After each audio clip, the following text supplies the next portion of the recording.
armor fragments. Gotcha. Oh, that's right. They were from AC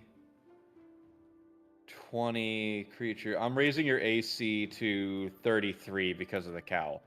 Only because if I raise it any more, you'll be unkillable. Hey.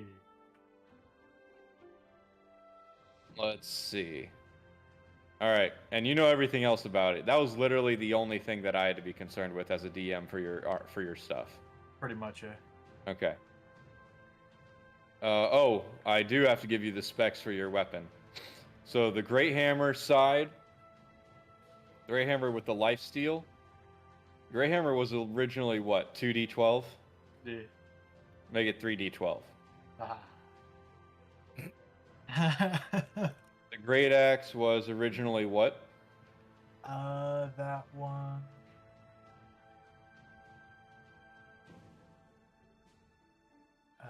Wasn't it D10? 2d10, yeah. Just make it a D. Make it a D12 for the axe side. A single D12 for that one. Okay. And then the acid on cut ticks for the same. At first hit, it's 1d4. Second hit, 1d6. Third hit, 1d8, and onward and upward. All right, Luke, where's your work order?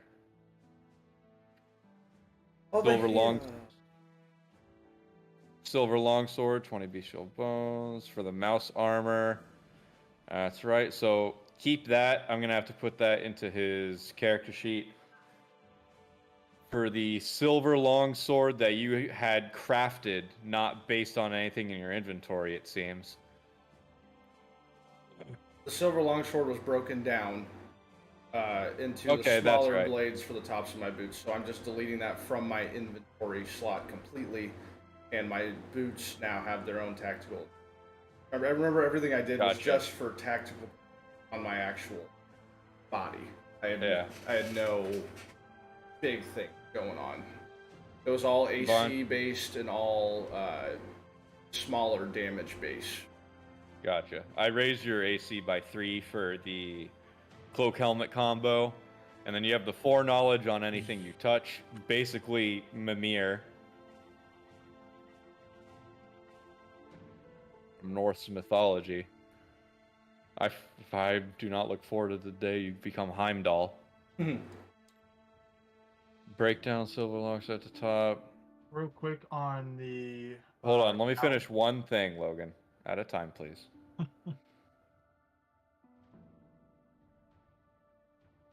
And for your palm blades, Luke, each of them do D6 each. I do not have any blades on my palms. It is the crowbars I had for climbing abilities and opening. Okay, that's right, what it was. All right, so yeah, all we had to do was the AC with yours. It doesn't look like we have to.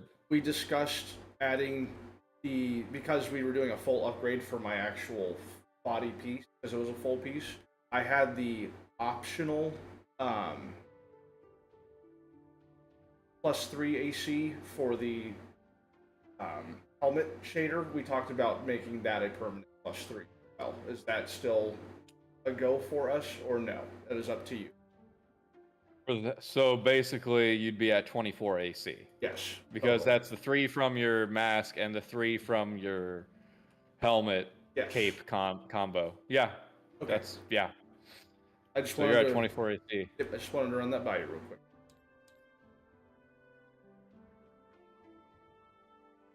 I already know what deal I'm going to offer Logan by the end of the night. Can I ask real quick? Yes, you can ask what you wanted to ask.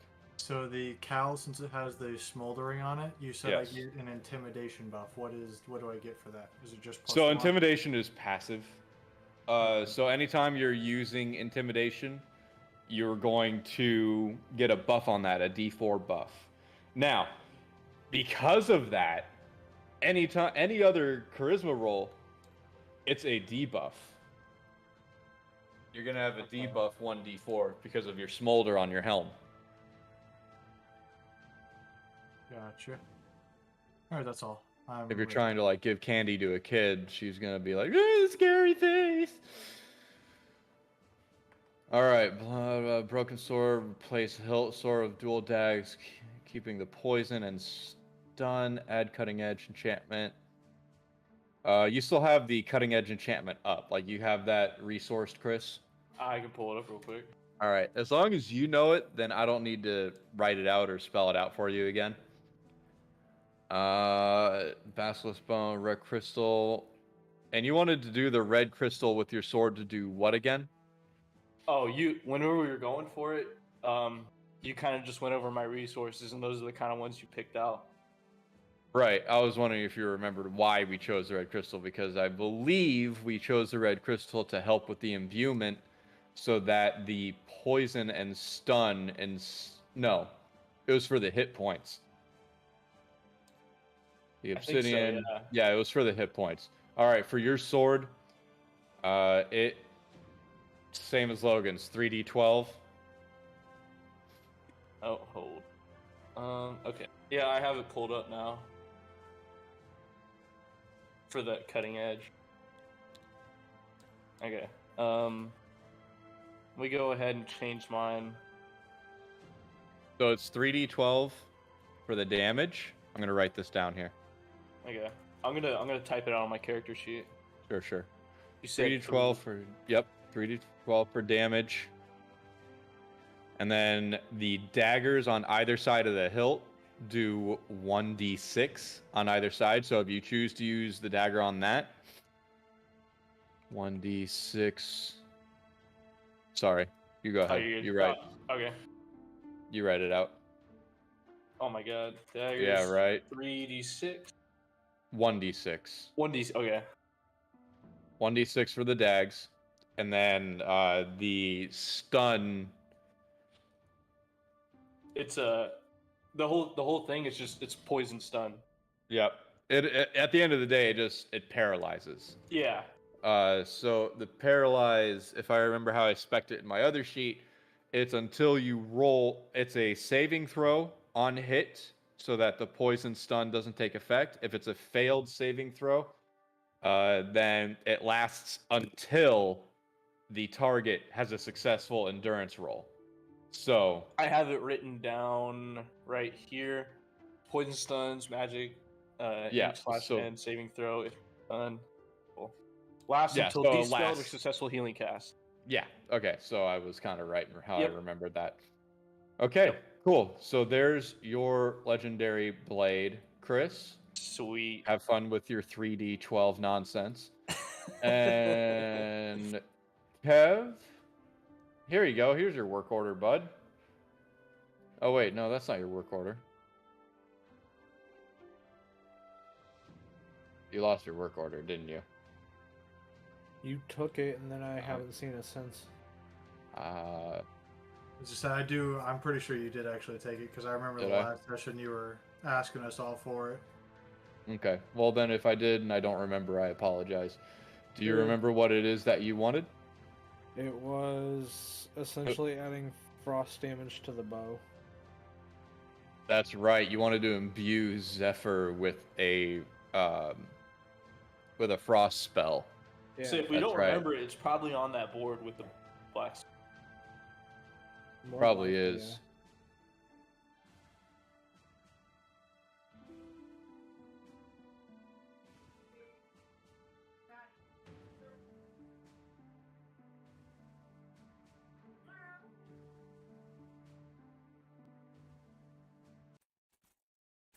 I did not mean to load that. Hopefully it's saved every time. Oh, it did. I saved before. I always save before I mess with anything.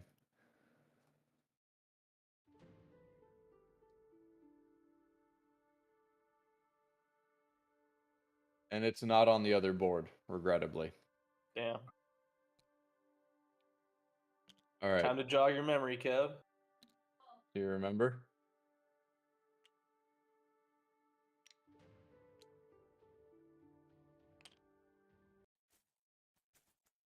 As far as I remember, it was just getting frost damage adding to Zephyr. That was about it. Do you remember the frost spell? Because it already has frost damage. Right. it was adding on top of the frost damage, is what I remember. So, like, essentially making the frost damage overpower the fire. Does that make sense? Okay. Let's take a look at your notes.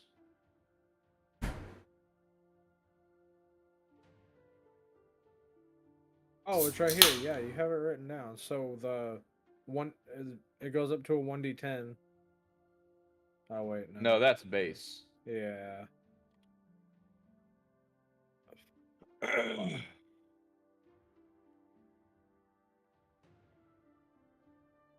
I seem to remember a little bit.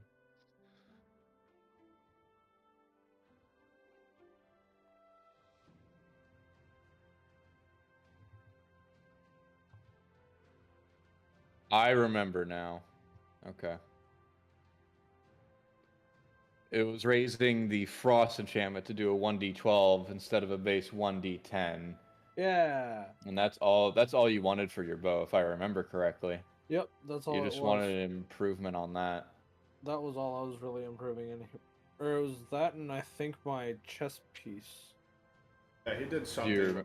Yeah, I was gonna say, do you remember what you did with your armor? Don't remember what I did with the armor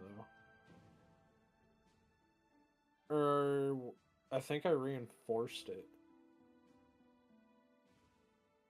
You must have imbued it with something since we were at the legendary blacksmith.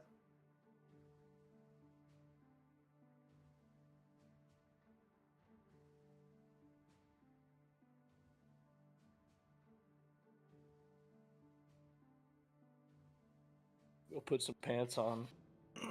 These shorts are not keeping me warm. I'd have to change the shorts. I'm wearing joggers right now, and it's fucking hot in here. Yeah. Any chance at remembering?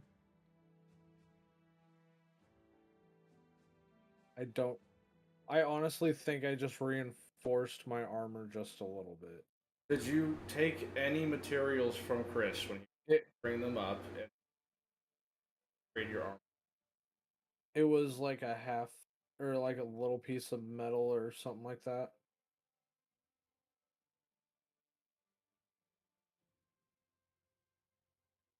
I think that's what it was. Okay, I'm gonna put a suggestion out there. All in favor of having his AC just bump to 20 from 16 with an imbuement of either, I don't know, some kind of AoE area of effect, like anything that gets in near you takes fire damage for 1d4 tick. Sure. Yeah, I think if I gave him anything, it was the level 20 armor fragment. Yeah, I thought that's what he was given anyway. Yeah. Yeah. I thought I gave him to somebody. I don't remember who. Okay, Kev, I'm going to suggest something here. Ready? Because none of us can remember, and I'm willing to take blame for taking your work order sheet. We bump your AC up to 20, and it has the imbuement that you regain focus every single turn. You regain 4 focus. Okay. Yeah? like it. Okay. Just gotta keep track. So write that down. Put the cat down and write it down. Hey Jim, could you come over here? Could you come over here real quick, Jim? Yeah, what's up? Can you just make this a little smaller so it's like not taking up so much space? Yeah. Also, since I'm done with that holy great axe, would anybody like it to make it maybe a single hand weapon since I'm done with it? Well, it's at the legendary blacksmith still, Logan. What is? The holy great axe. Then why do I have it? You didn't specify that you wanted the holy great axe. I thought it was the great axe out of your inventory. No, last week the legendary blacksmith, not last week but 2 weeks prior, took it away from you guys because she wanted to look at it. Yes. You never once specified that you wanted the holy great axe to be the one that. They wanted to look at it, and then we agreed, since I had no weapon other than my shield, that it would be my 10th weapon. Oh, that's right. Okay. I thought you were talking about being incorporated. Yep, I did give that to you. It was just a temporary thing until we get our. Well, it's still in your inventory. It's still yours for now. Yes, and that is why I'm asking if anybody would like it. I'm chilling with what I got, to be honest. I could have swore somebody said they wanted it, but oh well. The literal only thing I could do at this point is craft armor that's level 18 or higher, so that I can get rid of the armor gauntlets, and the armor greaves, so I can free up a weapon slot. That's the only thing I can put in your notes too that Despero got armor buff because he had armor made.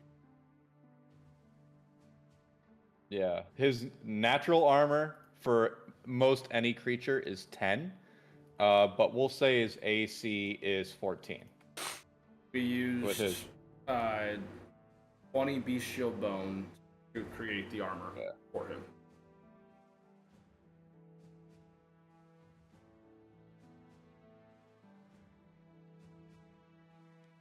Alright. What am I right now? Sorry. I was trying to get some stuff out of the way and make some space. Write down that Despero's AC is now 14 because he got beast bone armor.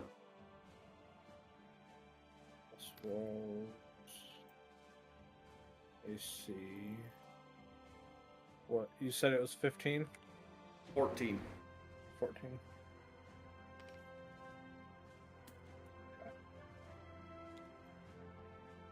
And Jim, whenever you get a moment, you can delete that work order tablet.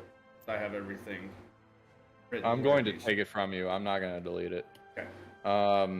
Kev, did you write down what we talked about with your chess piece? Yeah. Where is it? Right here. I know I'm missing something. No, we increased your AC.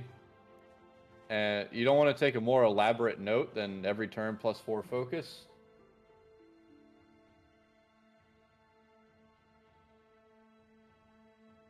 Like, say why? So that way if you lose that thing... I have a tablet. If you could shrink it, that'd be nice. It was from the enchantment, right? From your chest enchantment, yes. Holy shit, dude. What? This thing is big. I mean, it's been that same size the whole time, but now that we have a couple, it probably should be shrunk. This is your tower of gold? Yeah. He wants his tablet. Oh. Then why'd you say yes when I said tablet of gold? He was. Oh, he thought you were. I thought you said this is. It. Oh yeah. He thought you were complimenting. Yeah. Okay. You good, Kev? Yeah. All right. Also keep in mind that your chess piece gives you +3 AC. So if you lose that chess piece, you know what to deduct from. I just put it there for you. Always mark down where you're getting your AC from. That way, if you lose it, you don't just compile AC and suddenly you're at 90. Okay. Are we good to start? Am I forgetting anything else? Good. I think we're good. Okay. Yeah. All right. So before any of you move forward, a man approaches from behind, getting in front of the whole group. He states that all of their innovations are done with the kingdom, as well as the troops have come in and have they're talking with the temporary general of your forces. But he also says that back at home there are choices of banners as well as statues to spread your influence amongst the lands and the towns that you take over. And he asks, would you like to name this town yours in the kingdom? And if so, would you like to put a banner and a statue here in your influence? I mean, absolutely. I think that's a question. We could, but I mean, we've essentially taken everyone from this town to join our army. Well, of course, there are still a lot of people here that you guys haven't gotten to. Okay. Yeah, that's fine then. That and All right. we can use this as housing for northern troops, and we need to keep as much land as possible so we can keep growing. Plus, when travelers wander in and stay and end up staying, there's a chance that they can join the army. There's a chance that they help the cause. There's always ability and possibility for people. We just come stumbling back through. There's some new faces. Hey, you want to join our army? Oh, yeah. Well, sure. Free bread. Okay. So that encounter is over. Chris, it is your first turn. And before you do that, I have to piss so bad. While DM is doing that as well. All right, we spent about an hour or so getting to the points where we are now to start. Good to see we got the hard stuff over. Hey, yo. It only took 35 minutes. Okay. Well, we started at 8 with Logan getting his sheet ready. Logan muted. I was, yeah. I'm gonna be going in and out and deafening because I'm talking about chat. But I'm going to go pee real quick, so I'll be right back. Okay. All right, I think I'm just gonna be cordial and start knocking on doors. Yeah. Were you caught up on everything?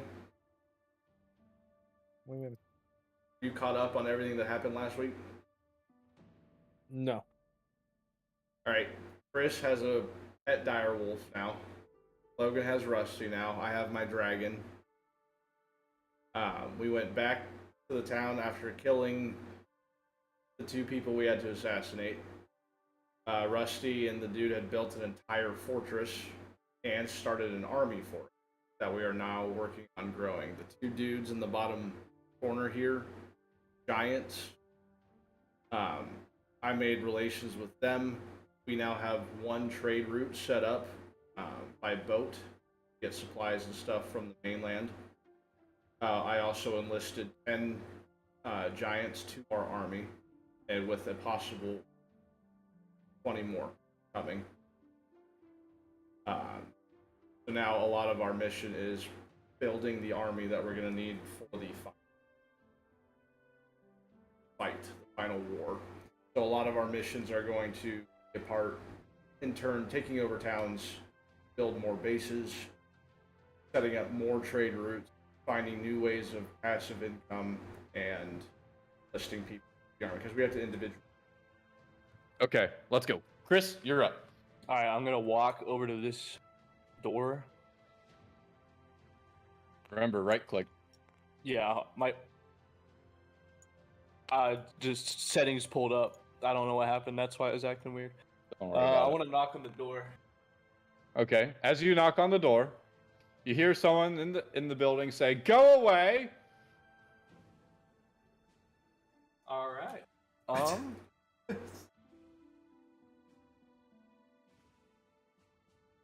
gonna roll charisma. Okay. Good call. Good call. Barging through the door, probably not great for a town that you just took over. Fair enough. That's why I knocked first. All right. That's why I knocked first. I pulled a gun out second. Oh shit! All right. Do I have any charisma? I do not. So it's just 8 + 1. Oh, I have articulated persuasion. That's right. +3.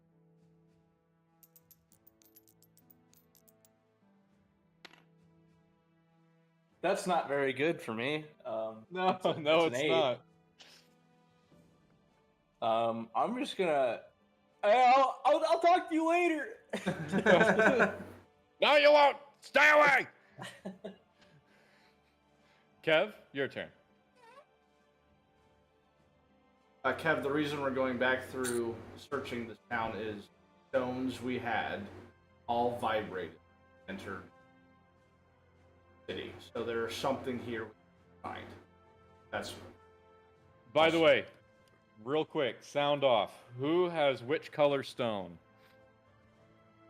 I have the black keystone. I got green. I got blue. And Brett had one. I think he had yellow. Yeah, you said you had green. I Yes. believe so, yeah. Okay, I'm gonna take a look at your sheet because I thought you had the yellow one. I think Brett has the yellow. I think you're right about that.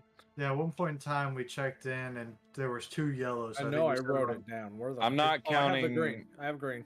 You have green? All right, cool. I think we said I'm wrong. not counting Brett. Are we officially counting him out? I would say At this so. point, I'd say yes because he hasn't been here for a while. Sometime. I was waiting till tonight to show up because we mentioned plenty. We mentioned a week and a half in advance of the double session this Friday, Saturday. So, All right, real quick then. Who wants to take the yellow? I will allow one person. Well, Let's say that kind of there's screws only up my end game. I'm the only one that doesn't have a stone right now. So, You want to take the yellow, Luke? I mean, that makes the most sense. Yes. Yes, it does. All right, so if we're sticking with the group that we have now, this is going to be based on 4 people instead of 6 from here on. And we will go over the other stuff at another time. Also, we need to talk about 200 gold going to the treasury and 200 to 50 to each of you. Who has a stack of 50 gold out? Just we keep Brett's income, and I can just go straight into the. Yes, it can go. So it gets 300. Well, there's 4 of us. That's 200 plus Brett's 200 full. That'd be 400 a week. No, 200. It's 50 from each of us. Yeah, which was 200 Plus for Brett's, the 4 of you. Plus Brett's full 100. 100. That's 300. Gotcha. Yes, 300. I'm not trying to add extra anywhere. I don't know I what know you're you're talking not. about. I know you're not. Also, you get the 500 for the trade route. There So we that go. makes it that makes it 800 Asshole. this week. Very nice. Making that money. And then We'll keep the army talks to the end like we have been. Does sound good, guys? That way we're not interrupting stuff from the get-go. Adding more to the setup. Oh, I thought you were adding more to Chris's mountain of gold. Well, he's probably going to do No. it himself. and then 50 to each of you. Your teeth All right. are like daggers. Okay, so Kev, what is it that you do? Sorry to kind of barge in on your turn, but we had a couple things we needed to address. No, you're good. I started getting bit at them right at that exact moment too. Sounds great, fantastic. Love that for you. Moving on. Oh no. Anyways. Oh. Fuck. Oh. I just lost it. That Nope. would be. There you go. Here, hold on. No, it's all good. What does he like to do, Kev? I slowly peek my head around the corner to see if I can see any movement. Around the corner? What do you mean? Or like through the window. Okay. All right. Good deal. So as you peek in, there's a shutter in the way, so you can't see in. Roll for wisdom. That was my action and turn. No, you Oh, still man, have I a guess roll. I can- True. That I'll roll for wisdom then. in the same way that Chris. I'm sorry. What? I'm kidding. Let's roll.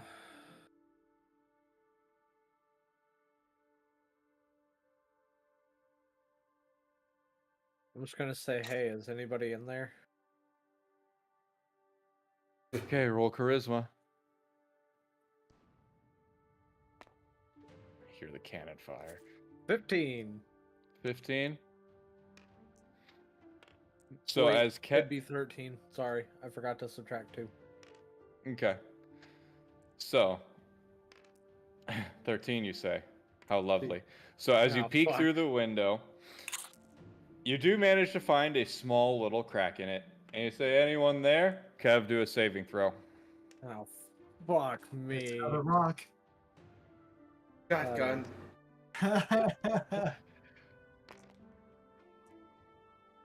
14. 14. What kind of saving throw did you do, buddy? Dexterity. All right. So that would make. If it was a 13, 14, 15, 16, be a 17. Remember, you're only adding the saving throw category. Oh, never mind then. I don't like this already. It would be up here. So what's your total, Kev? You're +1. It would.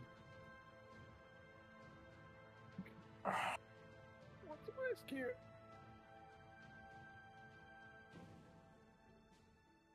Kev? It would be just 13. Okay. All right, Kev. As you peek through the crack in the window, the shutters get slammed on your schnoz. Take a d4 for damage. Son of a bitch. 3.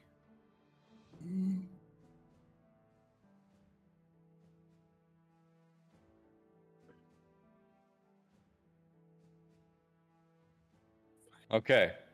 Luke, it's your turn.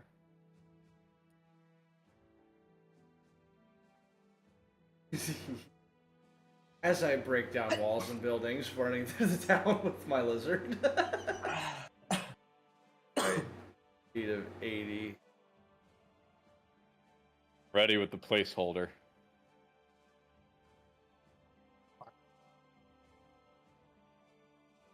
I don't want to use a torch. I'm going to use... Oh my gosh. Just going to use this guy. Double move. I'm going to give you a character. Okay. Where to? I'm double moving to here, and ending my turn here. I'm not on my lizard, letting you know. Luke, as you take that left turn into the alley after that straightaway, at that turn is when your keystone is at its most violent and vibrant. Hey. And it dims once again as you walk down that alleyway. Okay. So I walked through this alleyway. Yes, once you walk through there, it dimmed, but at that left turn is when it was at its most violent and vibrant. Okay. Hey guys, over here. Logan? I double move to get up here. Logan, the violent vibrating of the keystone is driving you insane. It is glowing.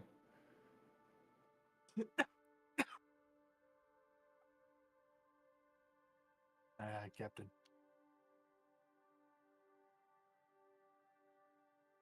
Was that a double move, Logan? Yes. Yeah. Okay. Chris, it's your turn. Double movement here. Chris, the keystone in your pocket is going absolutely berserk. So it's an impossible 7 buildings. Guess how many buildings are in this town? 7.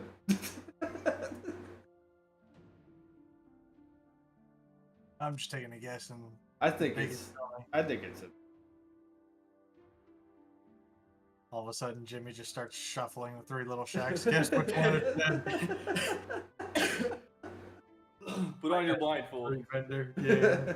Hey, wait, Chris, what do you want to do? That was a double move. Oh, that was? Okay. Yep. Kev? I'm gonna go.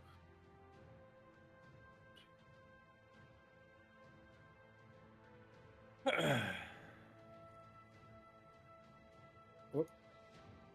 It's gonna be a double move to there. Okay. Luke? By the way, Kev, violent keystone. I'm aware. I'm well aware. I'm going to take one movement back. Warmer. Warmer. Warmer. I'm gonna check the one I called. Okay. So I checked that the was door. one. As you check the door, it is not locked. Do you peek inside? Yes, but on my way in, I announce custodian. Okay. As you announce custodian and open the door and peek in, there's no one there. It is simply a utility building. There is nothing in there except for extra lumber, some tools, saws, anything in the like. It's their building equipment. Okay. Did my stone dim when I opened the door? It is still violent, but there is nothing inside that building Okay. that is reacting to the stone. Nothing in here, guys. I'm gonna blow up this building so we know which ones we've checked. Anyone got my kerosene? I gave it to someone. I have it. Chris is leads out. I got you, bud. Logan, it's your turn. I'm gonna check the one next to it. I'm gonna check this one. Find the queen. Find the queen. Can't find it. Oh, dude, I just realized I can make Molotovs right now. Yes. Like I can actually make Molotovs right now. Cause I have oil flasks for my pack. Oh no. I could just put the kerosene in that, and put a little rope on it, light it on fire. Oh, Flame off B. All right. So Logan, you check that door? Peace. All right. So you check it. Do you peek in? I do. All right. So as you check the door and peek in, it's dark, just more building material. It's got more cleaning stuff, more like mops, rakes, shovels for the snow and the such. But nothing in the building reacts to the stone. Yes, mops for the snow. It's not this one either, boys. But Logan, the keystone is still very, very violent. Chris's, however, is so violent and bright that the two of you are able to acknowledge just the amount of rave dance party lights that are going on against the building that he's near. We're just Chris, it's your glowing turn every again. color of the All right, rainbow. I'm gonna roll. Actually, I want to check the door handle, see if it's locked. Okay. So as you check the handle, it is indeed locked, and it is an iron reinforced door. Okay. I have a solution. I'm sure you do. I'm sure a dragon is your solution. Nope. All right. Then I am gonna walk around the side of the building and see there's a window here. There is a window, and it is open. I'm gonna roll Dex to open the window or get through the window. I'm thinking Perception to the window since it's open. yeah, I was Wisdom thinking to that. know it's a window. Yeah, I'm gonna roll perception. To peer through the window. Yeah. Okay.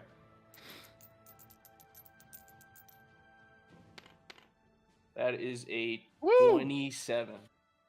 Your passive perception, which I would have given you, as you approach the window, you hear like a very loud wood-on-wood vibration, and chains being jingled and jangled all the day long.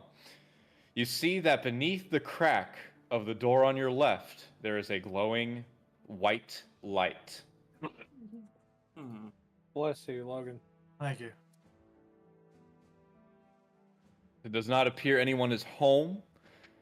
Other than the white light and the violent shaking, you can't see anything else out of the ordinary. All right. It's my turn. I'm gonna relog because I can't hear any sound effects in game right now. Ow. Okay. Can't hear dice rolling, nothing. Kev, it's your turn. Where'd I go? There I am. So I was gonna go 1, 2, 3, 4, 5, 6, 7, 8. Lucas, you know what I just realized? Since this is a house and we're vampires, we can't walk in there without getting permission. Oh, crap. That's right. I forgot to. Crap. I gotta remember, you guys are vampires. You can't go in. But if no one's home, the owner of the residence, that would be up to the discretion of me if that is, if no one's home. But it states on the vampiric page, cannot enter a building unless invited in. Okay. So I would like to know, going forward, what your process was. No one's home? Are we still not allowed in? If the building is clearly abandoned, okay, then obviously there's no invitation needed. Okay. If the building is in a settlement like this, where it's not sure, obviously this building is in pristine condition, it's in good use, obviously someone owns it, so you would need to be invited in. And that goes for any and all buildings. Okay. Can we, like what we just did with these little shacks, can we open the door and like peek in, or no? You can open the door and peek in. Okay. But you cannot cross the threshold of the door frame. Gotcha. I'm just gonna walk up, kick down the door, and just stand there. I see you. Hey, let me in. Let me in, fool. Stop putting your hand in its mouth if you don't want to be bit. I'm not. All right, You're Kev, a masochist. I've been Kev, what are watching you doing? Intentionally putting your hand in its face. Of course, what it's are you gonna doing? bite you. Kev, what are you doing? You moved? What are you doing next? I double moved. I'm going around the building. All right, Luke, you're up. All right. Thing that I can still. It is a steel reinforced door, as Chris shared with me from across the street. It's still a wooden house, so the framework around the door. So what? So I would like to use my newly founded palm crowbars to rip away framework around the door. Okay.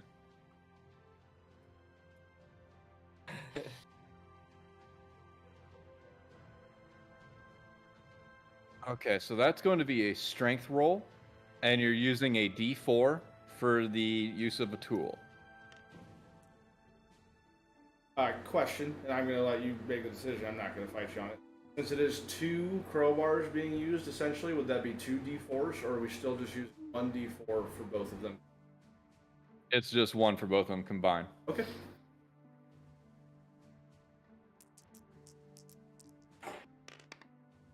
(13 plus 3 is 16, plus my 2 is 18. All right, you successfully rip the door frame off the side of the building. The door is still there, but the frame is gone. And through the crack, you're able to passively notice that there is no one in that building. Logan, we can go in this one, maybe. I'm gonna sneak in and then invite you guys in. I like That's that. that's not how that works. Hey, it is. No, it's not. in It my has to be mind, the though, owner of the building. No, your wording was, we are not allowed in a building we are not invited into. Not And the correct wording is it has to be the owner of the building. So you're not going to talk your way around this one. It has to be the owner of the building or the establishment. You can't did- just walk in and be like, I invite you. No, get out of here. Yeah, he did say the owner. We are the establishment. Isn't this our village now? That's a fair Oh, question. piss. That is a fair question, because we Piss. reign this. You do run this town. I was throwing that out as a joke, but okay. No, that actually it's- has a valid point. That's what that's like what I was kind of thinking. I was like, we kind of like. I was gonna say something, but then I was told to not say anything because I wasn't allowed to talk my way around it. So I was keeping my mouth shut. But yeah, I was thinking about that loophole, Chris. So just hey, when are you guys getting the house? Invite us in. So the whole premise is it is a magic barrier that shows up, and that is true of the vampiric lore. That if it is a house that is owned by someone else, that is a barrier that they physically cannot get through. It's not a matter of you can't because you can't. It actually cannot go in unless you are invited. That is the vampiric 5e lore. But if you own the town, I don't know what it says in 5e about it, because I don't think it does say anything, because that is a very niche question. I'm going to say, since you guys own this town, you can go in freely without being invited. Hell yeah. All right, break down the door. There is no frame to. Just I'm sharing that with the party. All you have to do is flick the door, and it'll. Essentially, yeah. There's no framework holding the door in place anymore. It's just feel of the weight of the door holding it up. All right. Well, you guys are basically posing a raid on this building, and if there is anyone inside at all, you're scaring the living piss out of them. So I think that one step should be made to just, try to go in. Breach! Logan, it is your turn. Or no, Kevin just gone. It's Luke. No, Luke had gone. Logan, it is your turn. Hey, Logan, if you come knock on this door and say, hello, can we come in? The door's just going to fall over anyway, so it's a twofer right now. I was going to say, since you could just flick that door, I can go break down the other door that Chris and Kev are at. Why are we breaching and clearing? Because it pertains to our absolute mission. So I walk up to this door. Logan, just go through the door that's already ajar. Just go through that one. All you gotta do is push it over. There's no need for ready or not breaching clear for this. I can literally do that. I pull the blunderbuss out and I just straight up sweep, just kick, boom. I just sweep the building real quick. I move over to the door and I kick it like I'm breaching and clearing, and I have my handgun here. And Chris, remember, your blunderbuss is now basically a marksman rifle. You had that changed. Yep. But, just remember that. So, Logan, what do you do now that you're facing the not door? So, I walk up and I kick the door like I'm breaching, and like I said, I have my handgun here, and I'm... Finger guns. I'm breaching and clearing. All right, so as you're gonna have to leave Rusty behind. I don't apologize. So as you go in, there's nothing to be seen except another door. You see the white light and the wood on wood shaking. All of y'all's keystones are going absolutely berserk. Clear, boys. Clear. We're gonna set up a perimeter and make sure. I like it. I want flares and cones down now. I want torches blocking off the scene. I want caution tape up.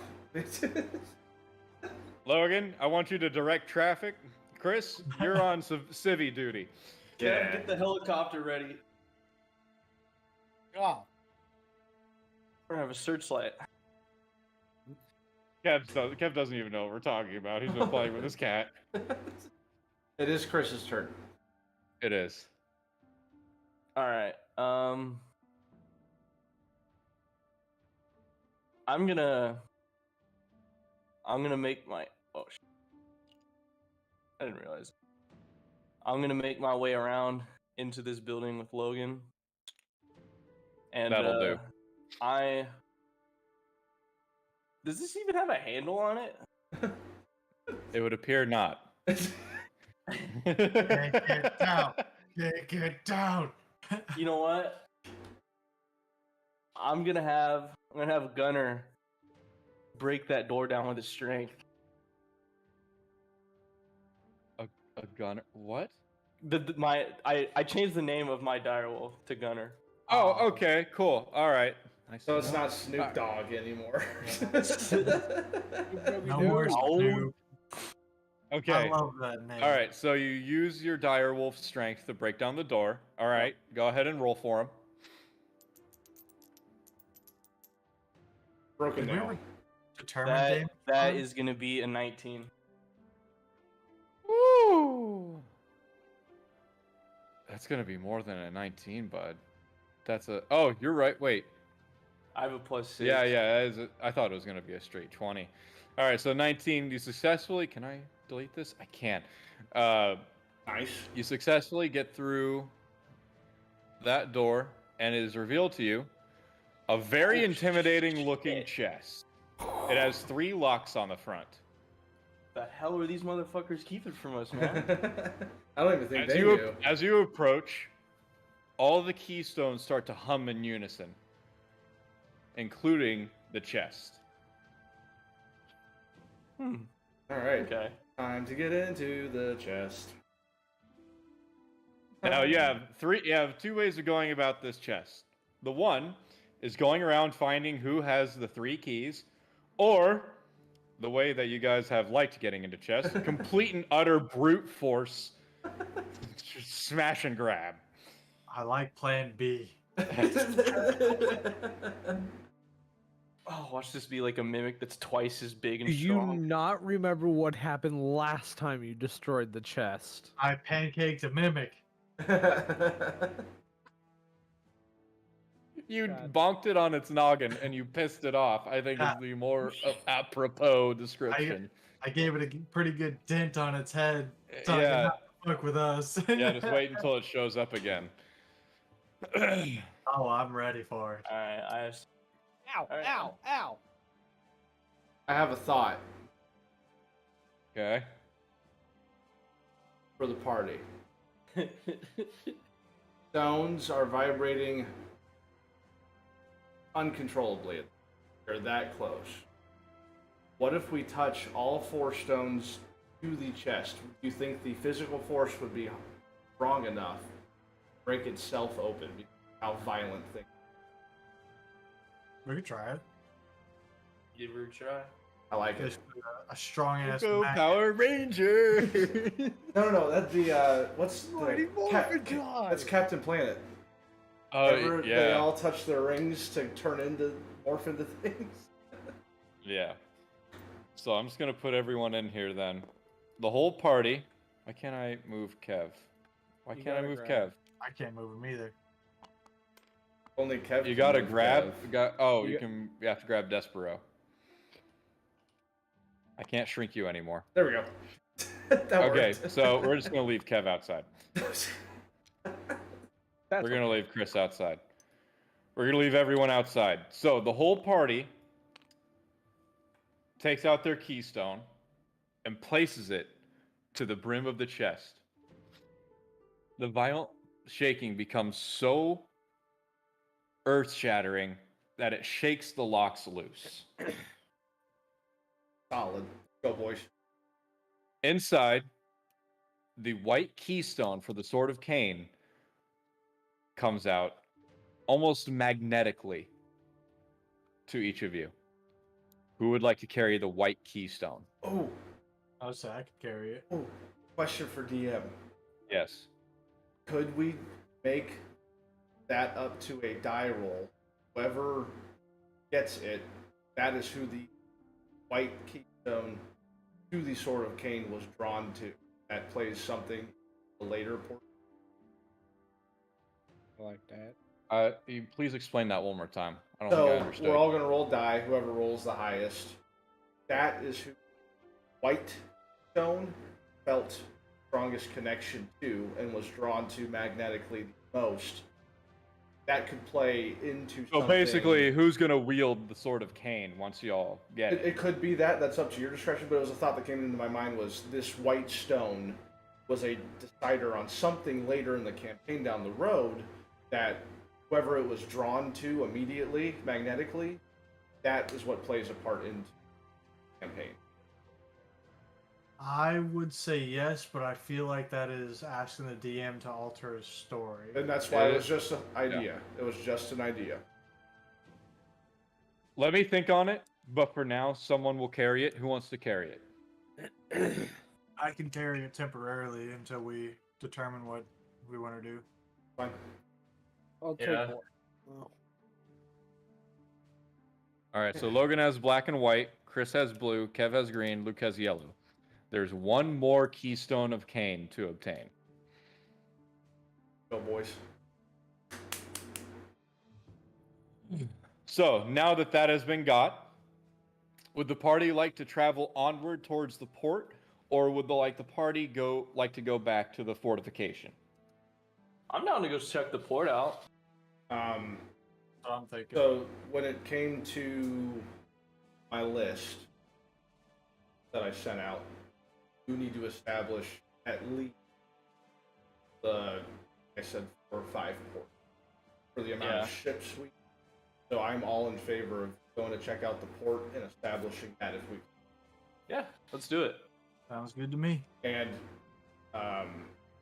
if DM is up for it, if we could return home pretty much at the end of this session, so we could work out all the kinks that you had already set up us filing out at the home. Right. I think that would help, not speed up, keep the storyline established. I understand what you're getting at. Yeah, so everyone pack up your stuff. I'm going to save once you're done packing up, and we will go from there. Don't forget to put your characters in your boxes.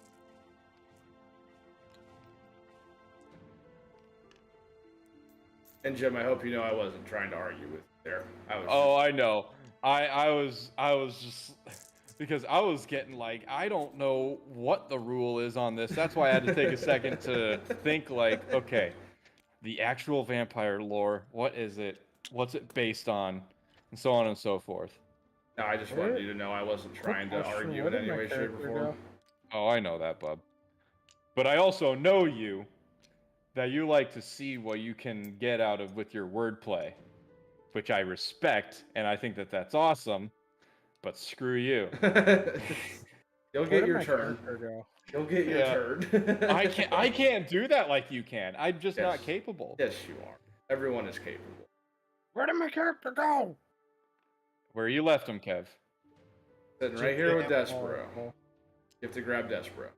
I was looking at the wrong. Don't forget to grab your inspiration tokens as well if you haven't already. I already have. Jim Jam. Everybody has, except for.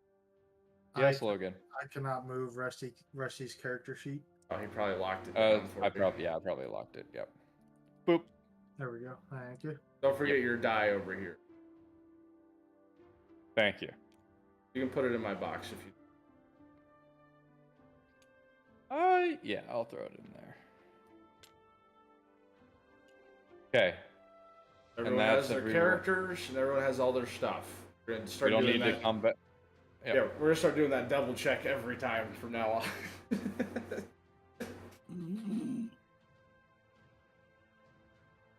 on. While we are swapping boards, I'm gonna go pee myself. Fantastic. I +2 that.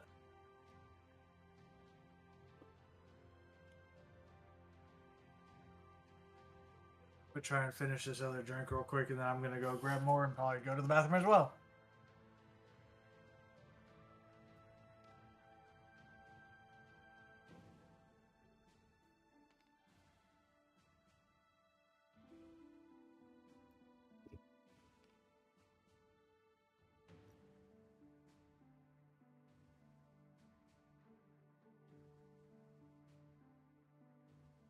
All right, so everyone's done moving their crap. Save.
I have re-arrived. Fantastic.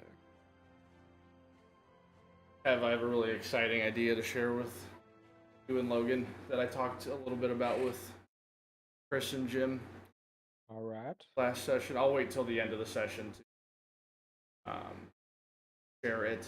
Jim, if you'll remind me at the end, my book idea that I want to share with everyone. Oh, right. Will you remind me of that at the end of the session? Yes.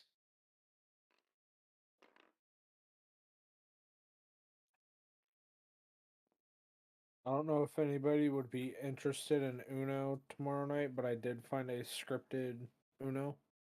Okay. All right. Chris? Excuse me. Chris, you up for some Uno tomorrow night after DnD Session? Sure. I'm down, Kev. Will it be something we need to download before we load into? I am not sure. If you could find out at some time between now and tomorrow, just so we get that over and done with before the session. I mean, I thought about looking now while we were waiting on Logan, but that'd probably take a little bit. I'll check after we're done. Because I found a scripted one, installed it, and just haven't looked at it. It's new! Bless you. Ow. It also wouldn't take long. No, it was After. really dinky.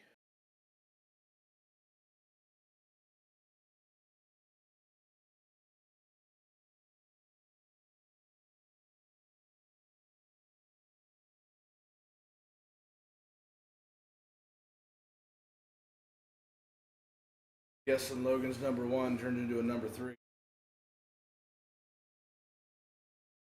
Pissing and a pooping.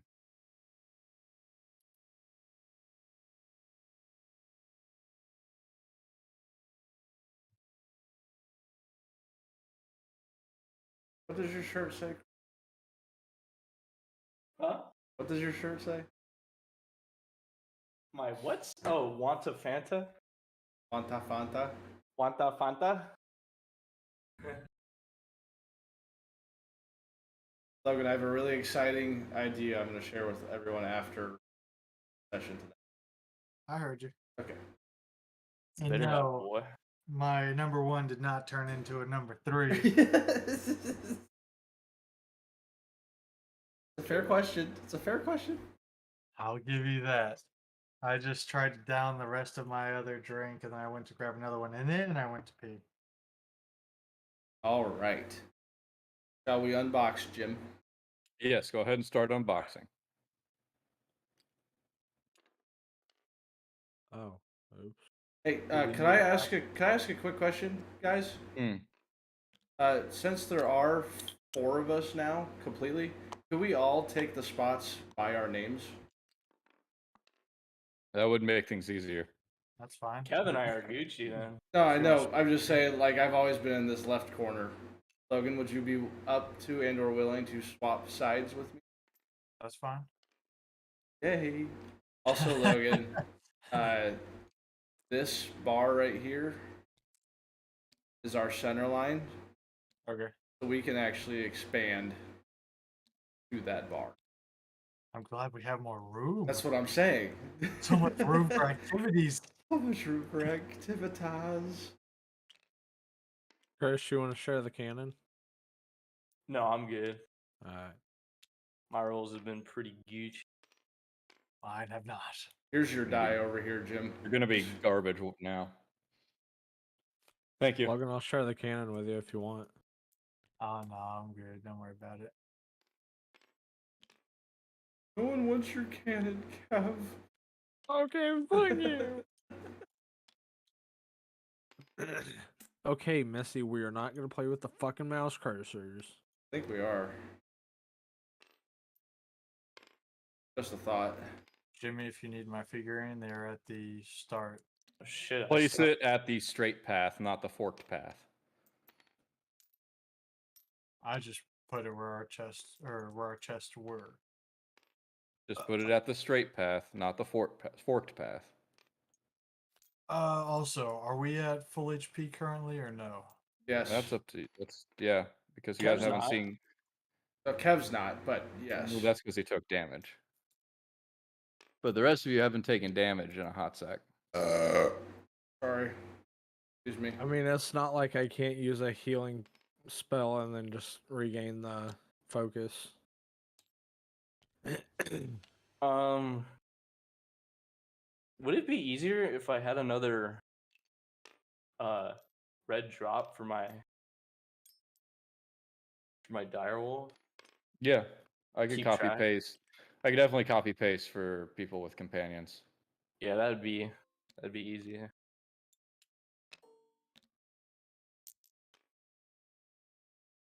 Logan. Peace. All right, each of you got your companions thing. Thank you. Yeah. Never mind, Logan. I'll figure it out. Kev, did you get all your stuff out? Yeah.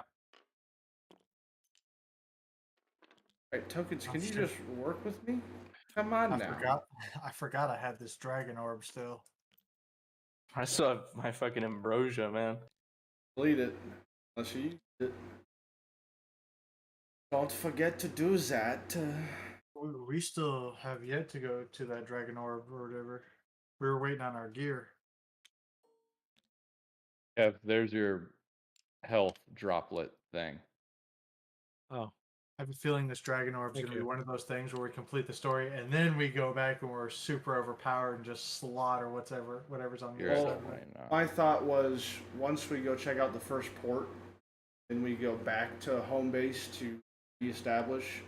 I feel that the next session we should start with that mission Okay. and get that out of the way. Yeah.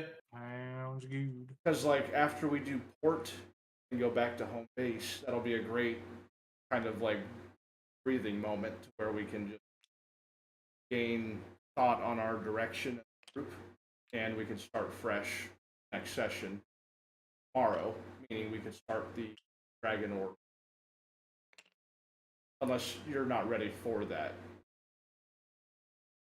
For which part? Sorry, I was The- focusing on something else. No, you're fine. We're talking about how tonight, at the end of the session, will be a great breathing point where we can regroup and think about our next direction. Sure.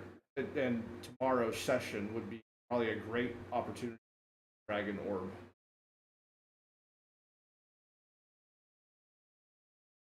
Well, it'll determine how tonight goes, timeline wise. But I'm saying, is that something you'd be prepared for us to do tomorrow? If not, Yeah, then we won't. yeah. Then we won't do it. No, I'm ready for it. Okay. That's all I was asking. Right on. And I'm going to ask ahead for forgiveness because what's coming up right now, I'm having to keep track of a lot. But this is to test my ability to do just that. You have all the grace from us, man.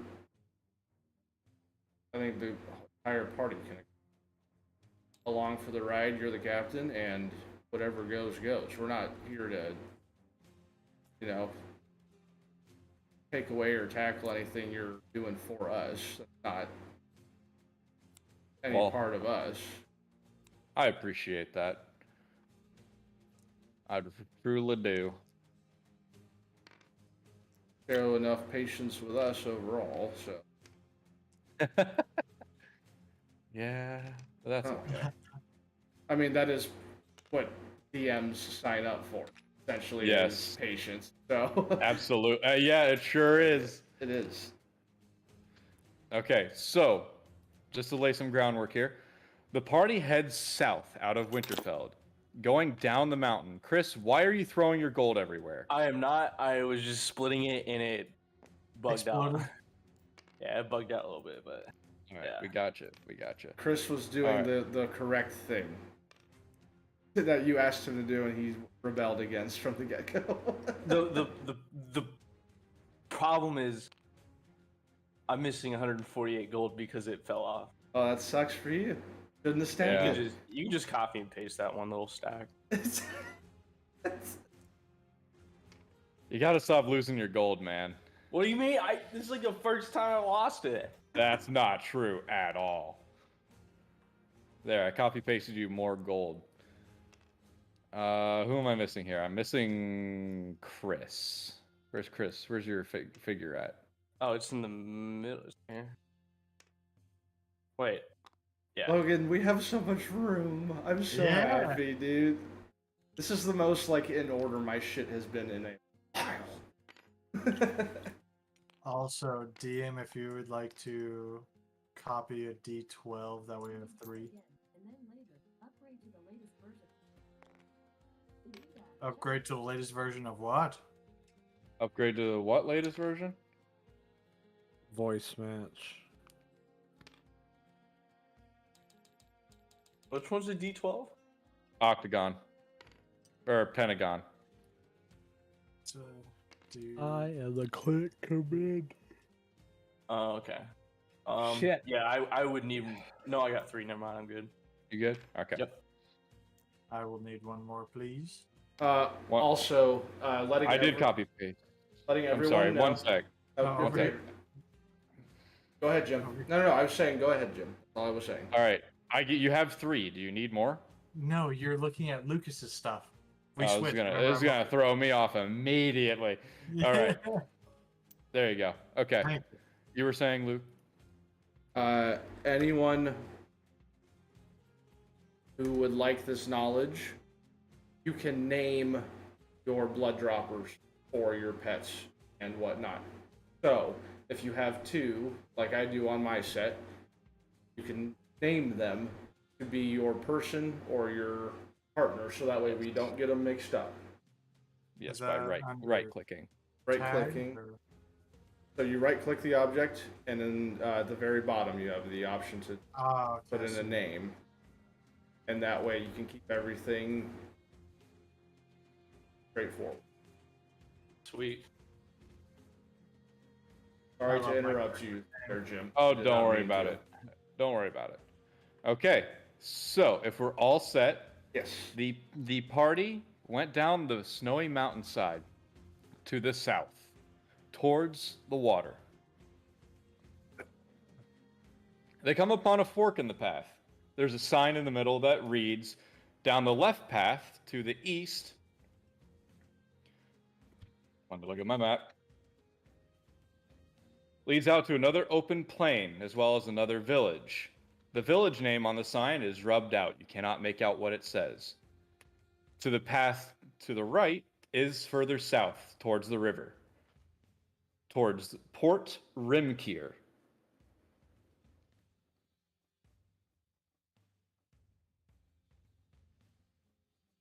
As the party sets foot on the path, 2 dwarves appear out of nowhere. Oh. They're part Diglett. On the ground. They address themselves. They say, "We've been watching you for a long time, and I think we've had just about enough of your meddling. And the price that we're being paid for you, well, fails in comparison to what we would gain from just outright killing you. So, if you don't mind, we can do it obviously the one of 2 ways, blah, blah, blah, blah, blah. Or we can do it the exhausting way." Huh. Oh, I'm so fucking ready. I've been craving some battle. Logan, you have a question for the group? Did you say we traveled south? Yes. Just straight south? Okay. I'm trying to keep up with my notes because. Of course. The heavy-handed brute that loves combat over his mind has a question. Yeah. How lovely. Defending the weaker, yet you go from town to town killing anyone and everyone. Yes, Logan. Put south in your notes. Because we're keeping track of the note you gave us sessions ago. Yeah. Yes. So far, the thing was travel north by northeast and south by southeast, crossing the water. So far, we've done northeast to the town, and now we're going south. Correctly So next will be southeast, crossing the water. And that'll be where the Sword of Cain is, supposedly. Mm-hmm. And I'm just in character for this, so don't worry about it. Do we want to roll for turns? New board? Sure, why not? Okay with that. I don't have anything against that. I got a 6. Pod you. Don't fuck me, don't fuck me, don't 14. fuck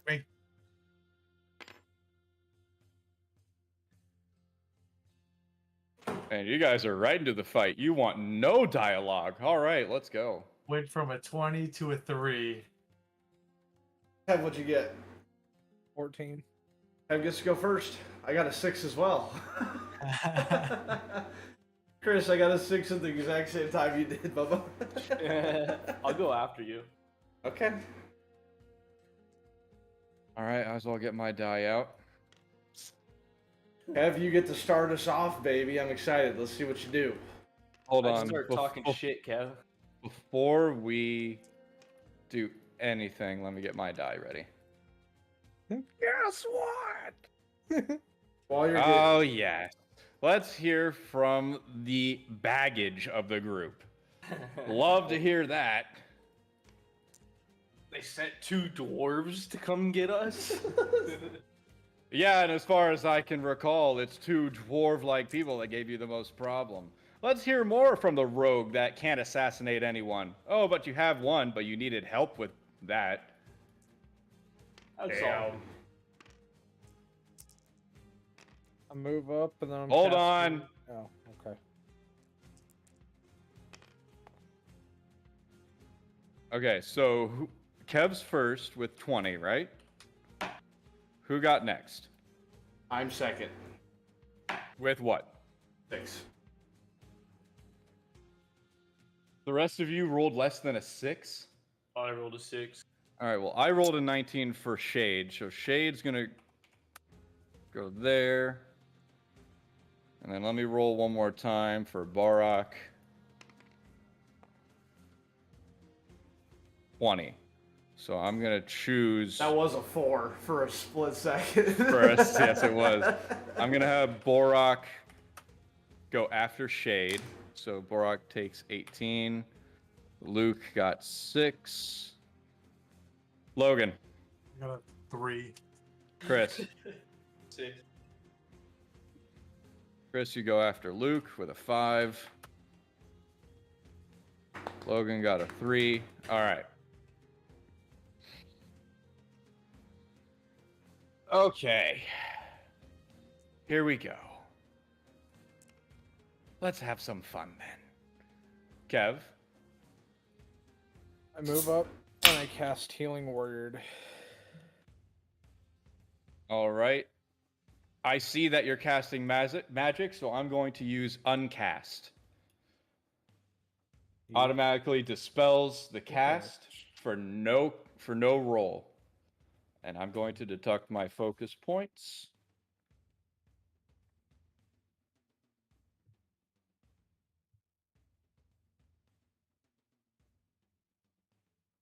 I have a quick question. I'm sorry. I don't mean to stop what's happening.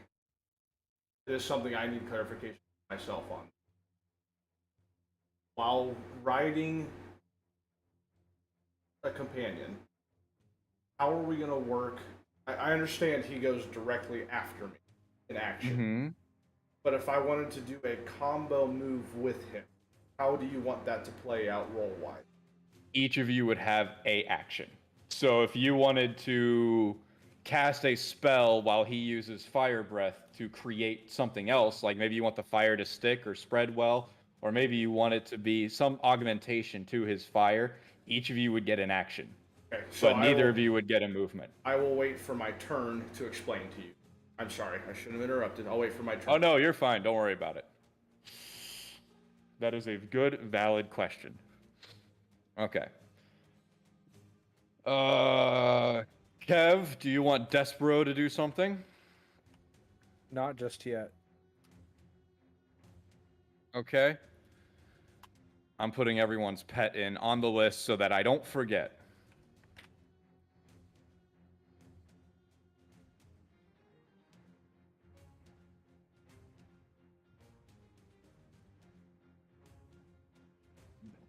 And just so that everyone remembers, your pet can move with you, but they do not get a movement. and your pet can get a movement by himself if you take away one of your actions, whether it's a movement or an action. Basically, you have one thing to choose from with your pet. Either move it or do an action. And that is based on what you do. So if you only move but you don't do an action, then your pet can have a movement and an action. Understand? Yeah. Okay.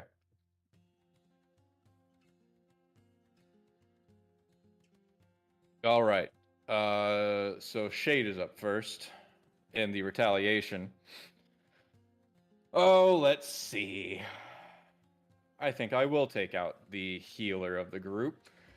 I'm going to cast... Oh, what's it called? I'm going to cast Dark Bolt, which is a divine evocation. Hurl beams of darkness at their foes. Eel-like black tentacle both caster's hands. Single multiple targets so long as within range. If I miss, I automatically get another attempt without using another action. Oh, that's nice. Glad I chose this. Upon successful hit, it ticks for 1d12 damage. On a successful hit, it ticks for another d12 until it is dispelled. This is a high-level spell. I love it. All right, so I'm going to cast Dark Bolt, which due to a feat that I have with this character, I do not have to roll for. So Kev, go ahead and do your saving throw. God damn it. Sadly, I can't do anything about that. 19. 19. Nice. Good throw. Which counts as a miss for me, so I get to hurl another attack. Please roll once again for your saving throw, Kev. You motherfucker. And this does not cost me an action to attack again. 13. Excellent. Please roll a d12 for damage. Holy shit. Yes, Dark Bolt negates armor. Holy shit. Wait, that's not a d12. This one, right? 12 is Yes, the octagon. it is this one. I have. 1. 1, deduct 1 Nice. damage, and you will tick 1d12 until a successful healing cast every turn. Fuck. Holy shit. And then I still have another action with Shade. I'm going to use it. Oh, let's see. I'm going to cast Invis on me. That brings me down to...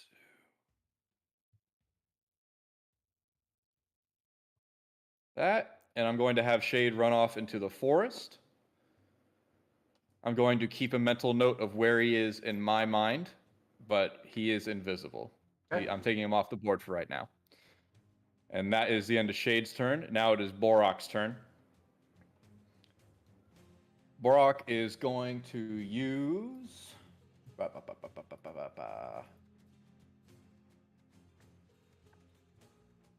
What was the spell? I can't remember.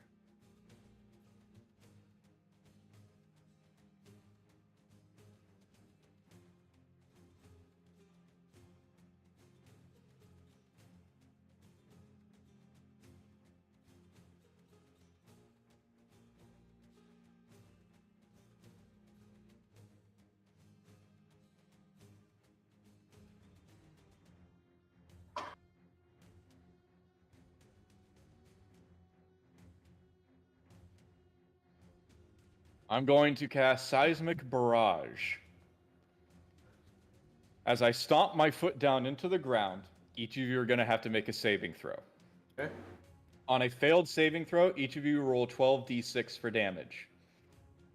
Jesus Christ. On a successful saving throw, you roll half that, or 8d6 for damage. God. Okay. Let me just look at my vampire stuff real quick, just in case. I gotta. Yeah, let me know, Logan. Let me know. So, 2d6 for damage, 8d6. but I passed my 17. saving throw. 8d6 on a successful saving throw.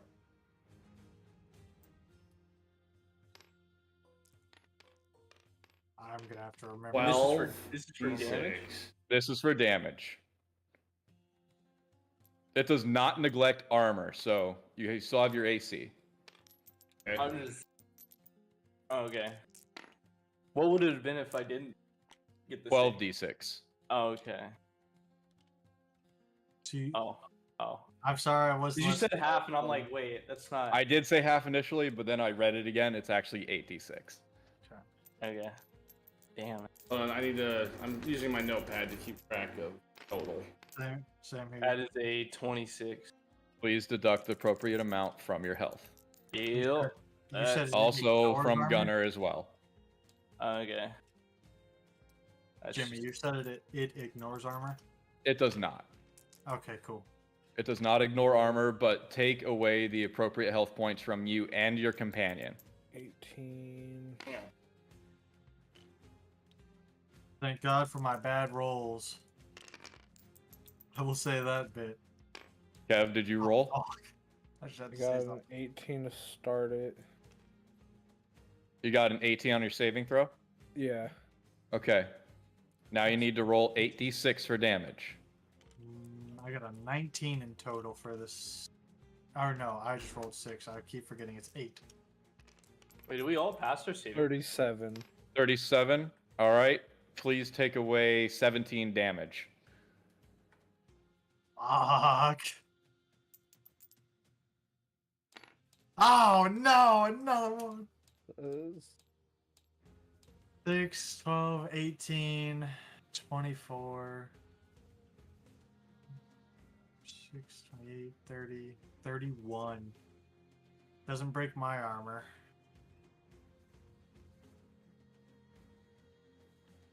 That shit hurted. 16. Oh my god. All right. Everyone has done their rolls. The 8d6 if you passed, 12d6 if you didn't. Yes. Yeah. Okay. And everyone took away the appropriate health? Yes. Oh, All right. And with Borak, I have one more action with him. I could just be a dick and cast that again, but I'm not going to. Does that not have like a range to it? It does, and you are within range. Huh. Lucas, one thing to know about being a vampire, one of our effects is regeneration. Mm-hmm. So the vampire regains 20 hit points at the start of its turn if it has at least 1 hit point. It isn't in sunlight, which we are covered by sunlight. Yep. Or covered from sunlight, I mean. So we still get our 20 hit points back. All right. So with Borak, let's see, what else am I going to do? What do I have at my disposal?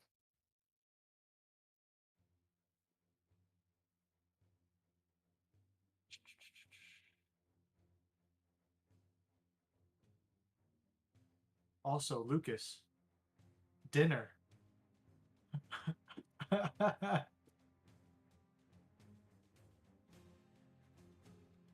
I'm going to use this turn since I'm going to pull no punches on this one. I'm going to activate Borak's special ability. Uh-oh. And that is constant regeneration, which lasts 1 hour. Any damage dealt to him is healed the following turn that gets up to him. Pay attention to that wording. We have an entire slew of our turns to cause enough damage to kill him, or he can regenerate. And I get 2 attacks. Yep. Keep that in mind, guys. Yep. Alright. I know what I'm gonna.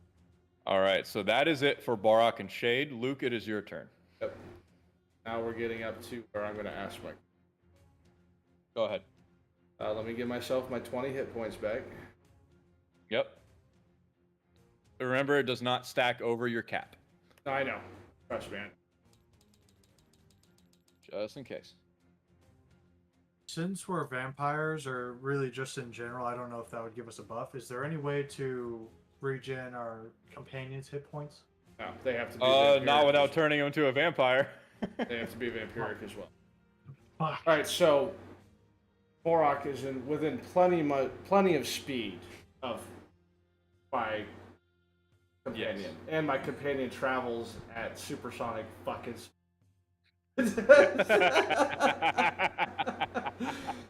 Every move breaks that the sound barrier. Mm-hmm. Just remember, boss fights, we're not doing cause react. Just remember. No, I know. So Unless let me you lay have out. Let me lay out what I want to happen. Of course, go ahead. Sprinting at Borak. Okay. Gale Force is going to jump over him, causing him to watch see where he lands. Before Gale Force even jumps, I'm hopping off him. So during the distraction of the aerial, I'm attacking from behind when he's completely distracted. That's the combo move. That's the kind of stuff I'm talking about. Okay, so that would be one movement, which is one action. And you hopping off would be integrated into that movement. It wouldn't necessarily be an action. Yeah.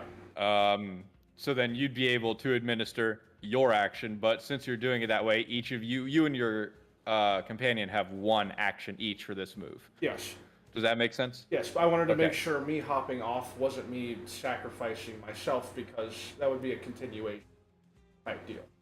I understand. You are good to go with your thing. Let me get you a placeholder for that, so long as you're successful, that is. Here's hoping for you. What's a good placeholder for you? Here's a good placeholder. Okay, so for that, I'm going to require that you use Gale Force for dexterity for the run and jump over.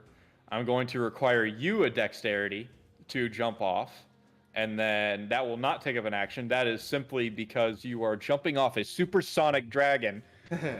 So that is going to require a dexterity throw. And then obviously we'll get to the next roll so long as this is successful. Yes.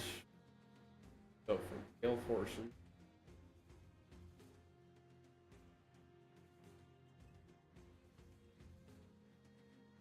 For a second, I looked at your character sheet. I was like, "Holy shit, your dragon has a 5?" But no, that's you. Real quick, Luke. When I said I could be a dick and just cast the same spell again, what was it you had said afterwards? I said go ahead. I thought you said bring it. Yeah. I just said go ahead. You're DM. I want everyone. I want it to be like a full-on experience. I mean, if we all tank here, then we all tank here. That's part of the deal. Yeah. By the way, in my mind, if all of you die on a board, you respawn back to your fortification. Okay. I rolled a 19 base dex for the dragon's dexterity. I'm not even going to give the additives because, I mean, it's a 19. Right on. 5.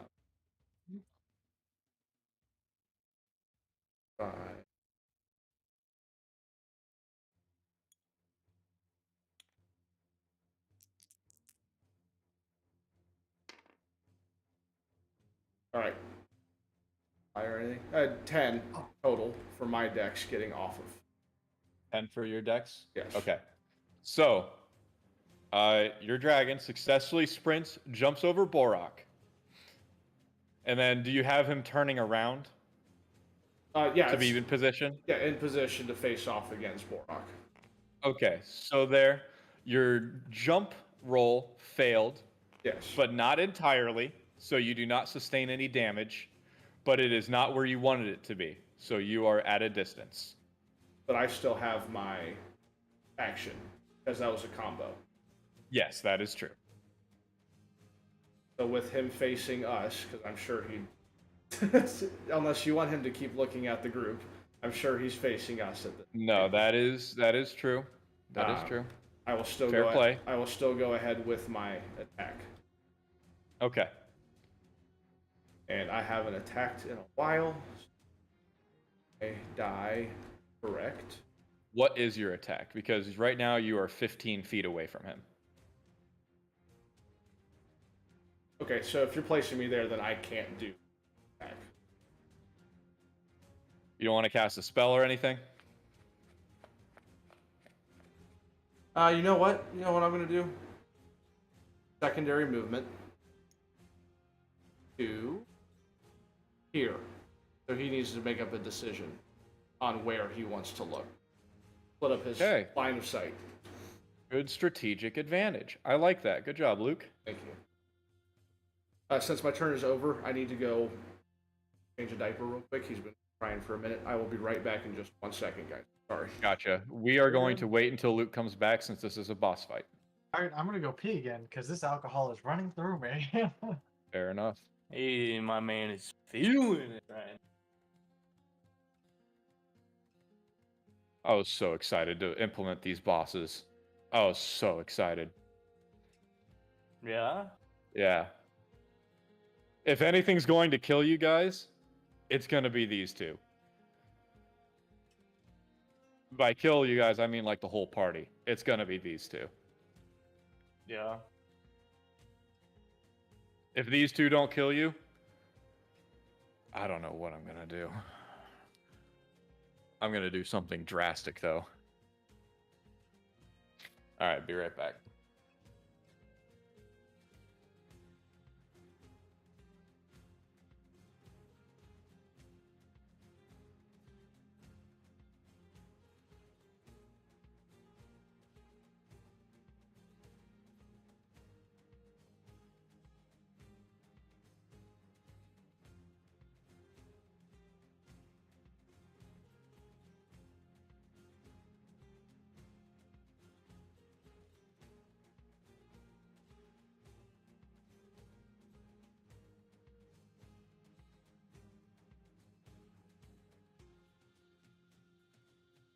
You know what? I'll be right back as well.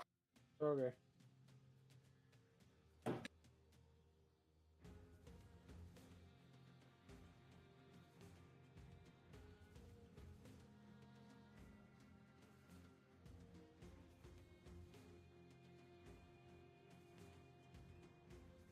Everyone has disappeared. Yes, sir. I'm sorry. Can't control that.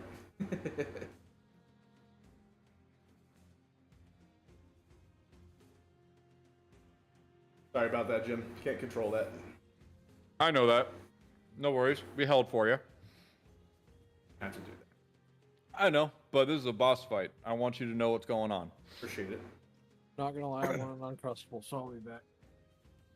I'm back as well, and I have a question. Yes.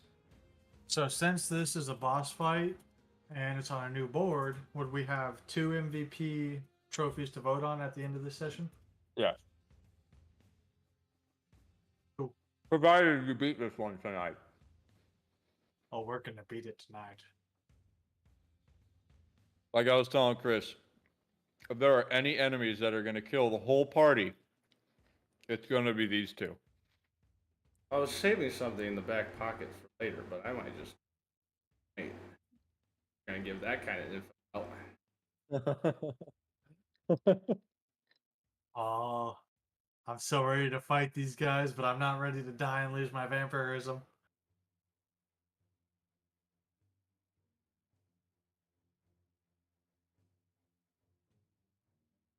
I'm excited for another boss fight. Had to go grab it real quick, you know what I'm saying? What is that? Water. Lucas knows what this is. Good choice. Good choice. What is it? Woodford, baby. Ah, you went out and picked up a bottle? Yeah. Woodford Reserve. Best. Ever. It is. I'll stick to these. I'm not big on liquor. Jim, I would want. We'll just incorporate it on my next turn. Never mind. It's a dumb question. I'm gonna keep it to myself. We'll wait till my next turn. Yeah, surprise him. He already knows what it is. Yeah, I know exactly what he's gonna do. Yeah. What am I gonna do, Jim? Probably gonna turn me into another freaking field mouse. No. I saved that for funny moments. This is an actual battle situation. Pancake. Pancake. Do you really not know what I'm gonna ask? I have a feat that I haven't used yet because we actually haven't had a boss fight since I got it. Do you know which feat it is? I'm trying to remember which one you took. I said the name of it in that sentence. Oh, I see. I'm sorry. Okay. It's boss fight. Oh, boss fight. Yeah. So that means you get to switch around your turn. I get to add another turn, and I get an extra action turn. Oh, you should have rolled for that on the initial. I don't have to roll for it. It's a feat. No, but you do roll for it in the rotation. Yeah, and so I'm saying my next turn, I will roll for it. What I'm saying. I didn't remember that I had it until after we had gone through a sequence. Do you want to go ahead and roll for it now? That's up. That's why I was saying it's up to. I was gonna wait for my turn just to make it easy. Gotcha. Go ahead and roll for it now, and we'll put it in. And just remind me, every turn you have to change it. Yeah, I'll put it in a notepad right now. Lucas, I still can't get over the how much room we have. It's great. I love it. Isn't it? Right now, I'm 4th in rotation. Correct, Jim? Yeah. Yep. All right, so I'm gonna roll this d20 now. 16. Okay. That puts you after Borak twice. So I'm at 3rd or 4th and 5th. Is what you're saying? Yes, you're at 4th and 5th. Now, remember, when you roll for your new turn, you have to get rid of one. Yes. So let's get rid of the 6. So you're established at the 16. What do you want your new turn to be after this? Do I need to roll for that, or do I pick? We're going ahead. You roll for it. Okay, there you go. That's all I needed to hear. Sorry. Right. When you asked what I would like, I'd be like, well, you know what I want. Yeah. Oh boy. 9 Oh my or gosh. 6. Sorry. So I still get 4th and 5th. But I hear you. Yeah, you do. Yep. Okay, so.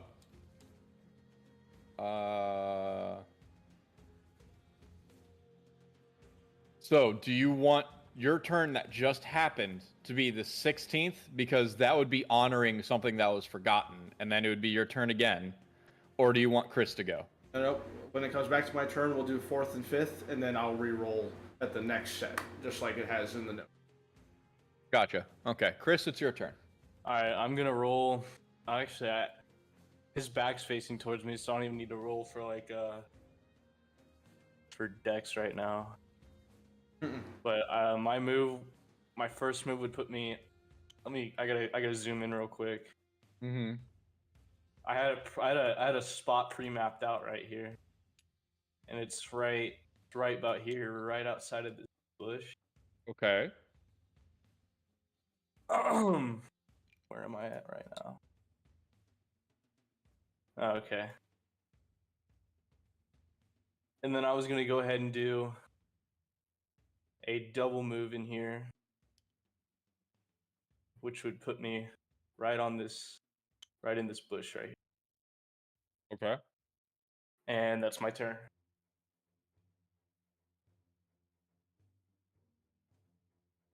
You don't want Gunnar to do anything?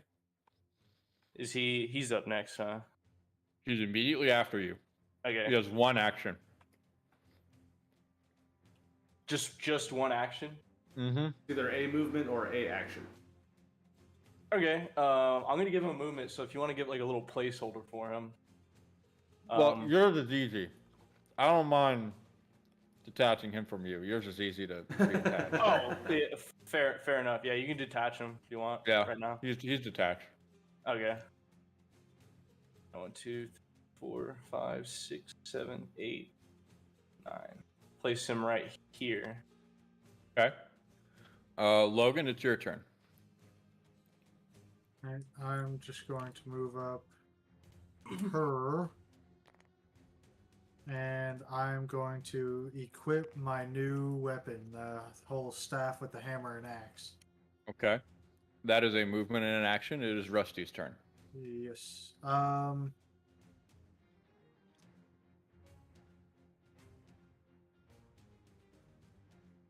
Ooh. I think I'm just going to leave him where he's at right now. Okay. Kev, it's back to you. Alright. Alright. So I'm going to shoot an ice bow at the back of sorry, his name was Brock's head. Yep. Bork's head. At his head specifically? No. I'm gonna shoot like the back of his neck, like right, not essentially between his head and his armor.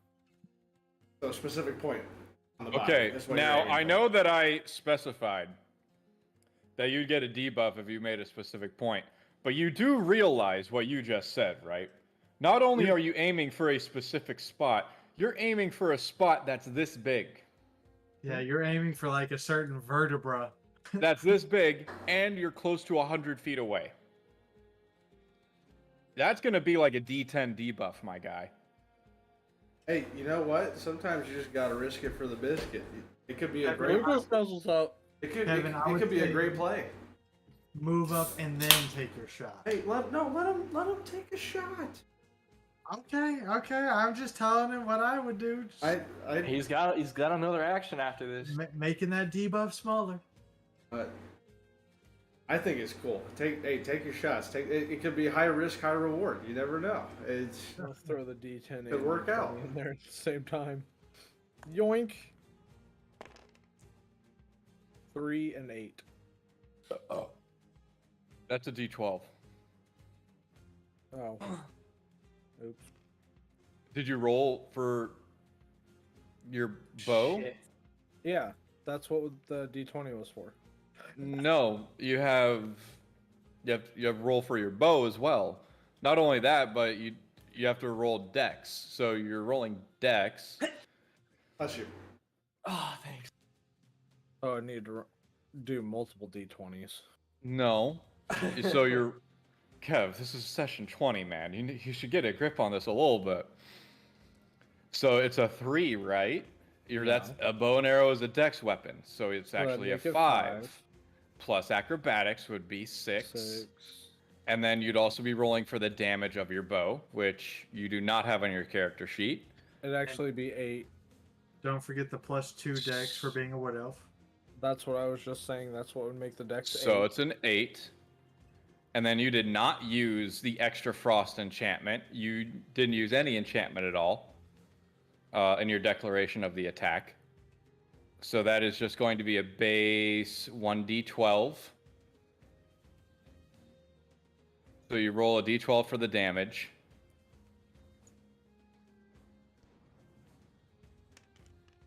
Can I say something real quick? No. All right, so that's a 4 for the damage. And now roll your d10. Which is... right? Yes, that's a d10. 5. So basically, almost a crit 12. fail. No. Well, That's a debuff.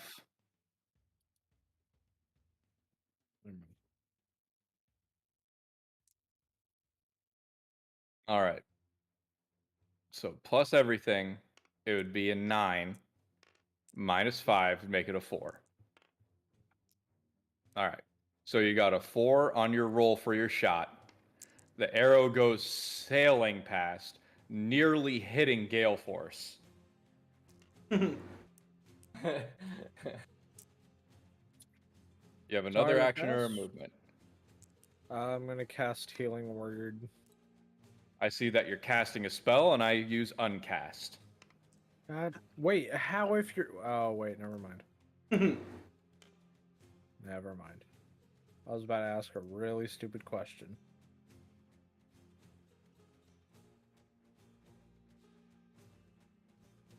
Okay.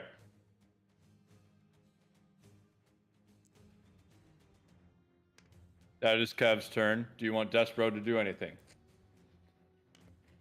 Climb the tree. Okay. Which tree? It's gonna be. Wait. He's right here. He's gonna go up this tree right here. Okay.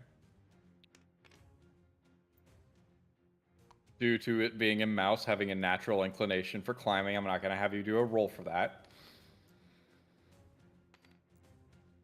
All right. Luke, is what you wanted to say still relevant? Yes. Okay. Go ahead. If I'm allowed to say it now. Yes. Quick statement here, Kev. Okay? Your D20 is always in place, no matter what you're doing, no matter where you're doing. Your D20 is always in play. When you are using a weapon, the 1D12, 1D10, 2D whatever, that is added with your roll. Pull out those die to roll with it. If those weapons have any buffs on them, you're adding dex, or you're adding wisdom, whatever, that gets added to those specific die. Just like with your just like with your D20, any base stat you're adding to your attack gets added to the overall total. So you're not rolling each die individually based on what weapon you're using. You're always using a D20, no matter what attack you are. So it's a D20 plus whatever weapon your die requires, plus your additives in your dex, your strength, your constitution, intelligence, whatever. That is added to your overall total. You are rolling all of those die in your attack. That makes sense. Yeah. Okay. All I needed to say. Okay. All right. So that is Kev and Despero's turn. It is Shade's turn now.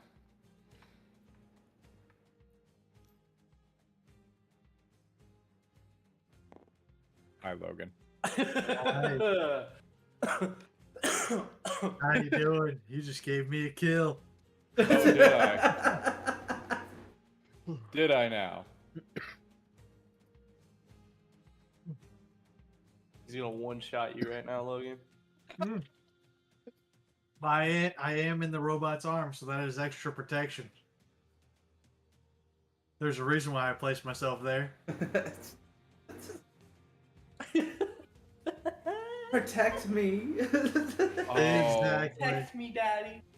I love this. I'm going to cast Control Darkness and Shadow. So, because of my feat, I do not have to roll for this to be a success. I take control of the shadow of Rusty. Uh-oh. And I am going to use him to hit you from behind, which gives me an advantage. And 2d12 on a d20. So that's a d20, 2d12, plus the d4 advantage. Please don't kill me. What, Logan? Please don't. We've had something to say every single turn. What? Yeah, because I'm curious. What? Since the shield isn't equipped, would it be on my back? That's a fair question. That is a fair question. That is a fair question.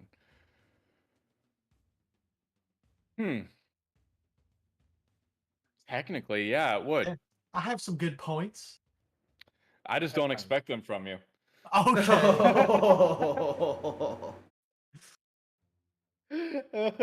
I like how saucy this session has been so far. I love it. Don't mind me while I sip my goldfish. He's always got his snacks in a cup. Mm-hmm. Not a bowl, a plate, a cup. Mm-hmm. He said hands-free, dog. It's a lot harder to sip from a plate, though.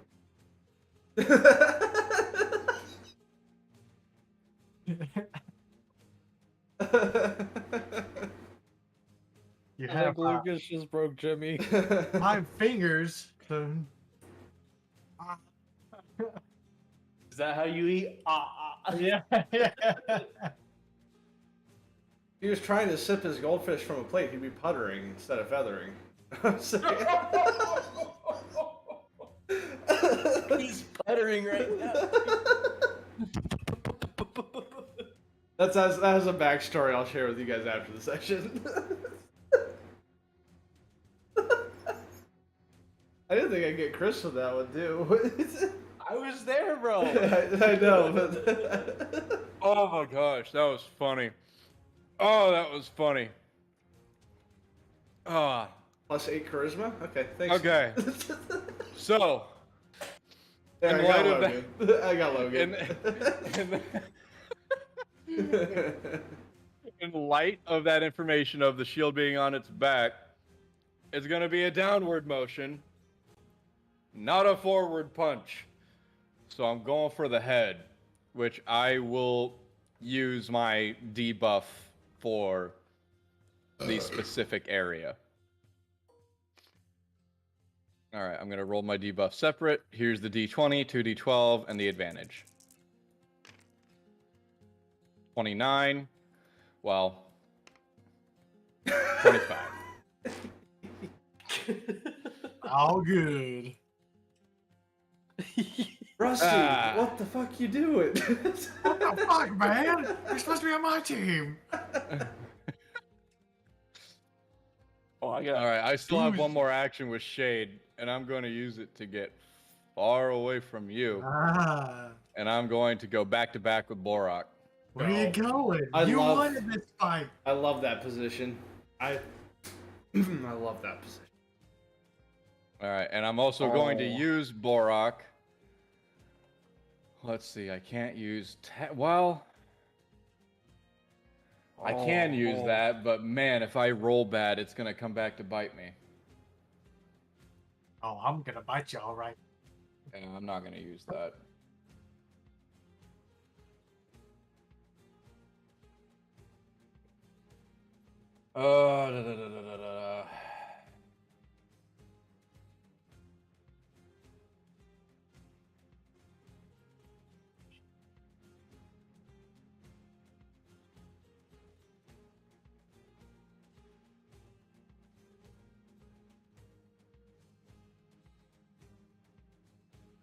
Yeah, I'm going to have to use this.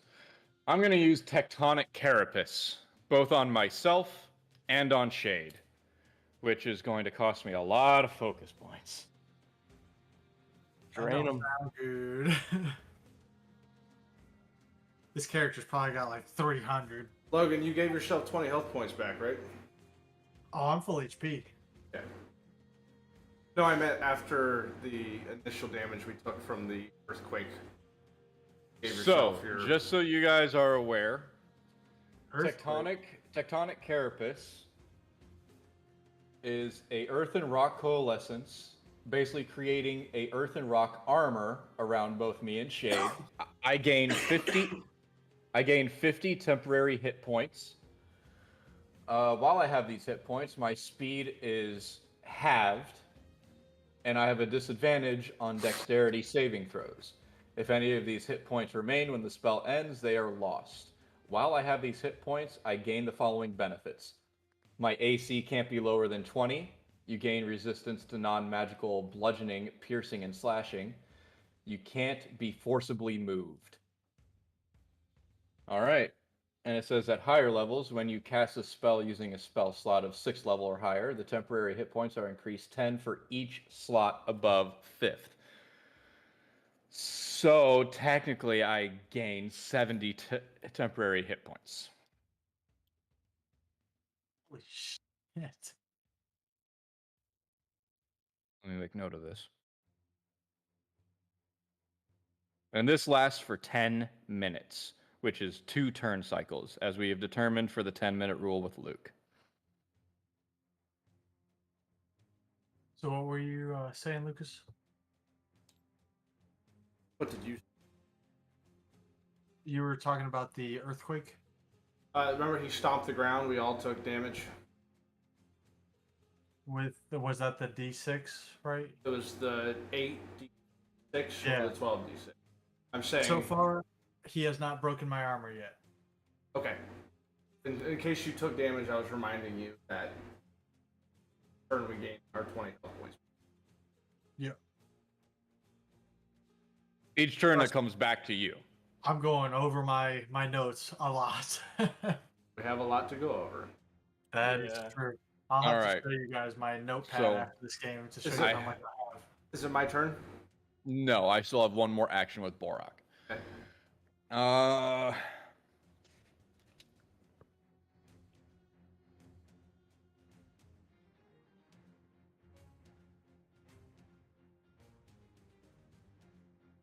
Oh, interesting.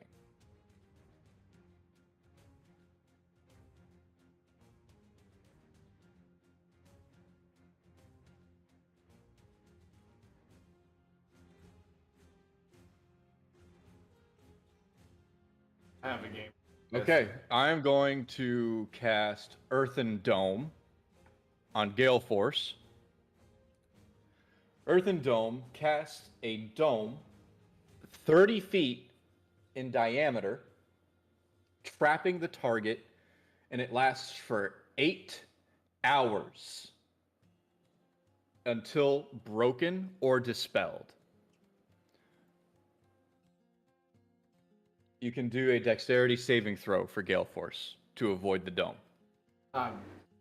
Yes, I will do that. Did you count out the spacing size of Gale Force for the dome? Would you like to do that real quick?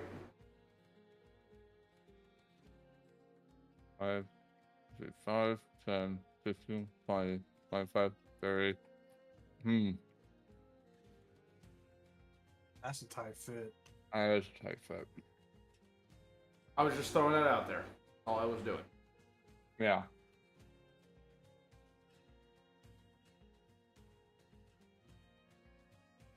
So if you want to encapsulate his entire body but his head or his tail, that's up to you. No.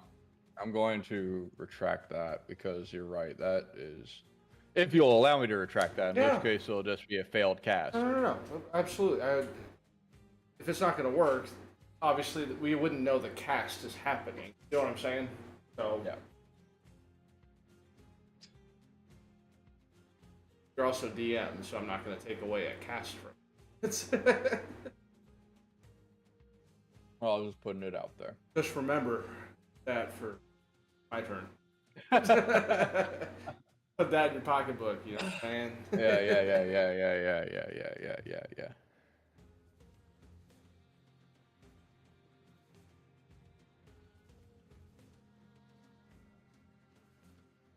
Can't wait till it's my turn. Yeah, I bet you can't. I have a fucking game plan right now. That might help your game plan in your head, just letting you know. I have a little idea. Rolling too.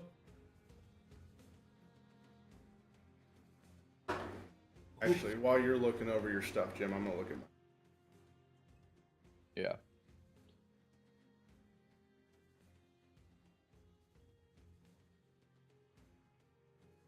Okay.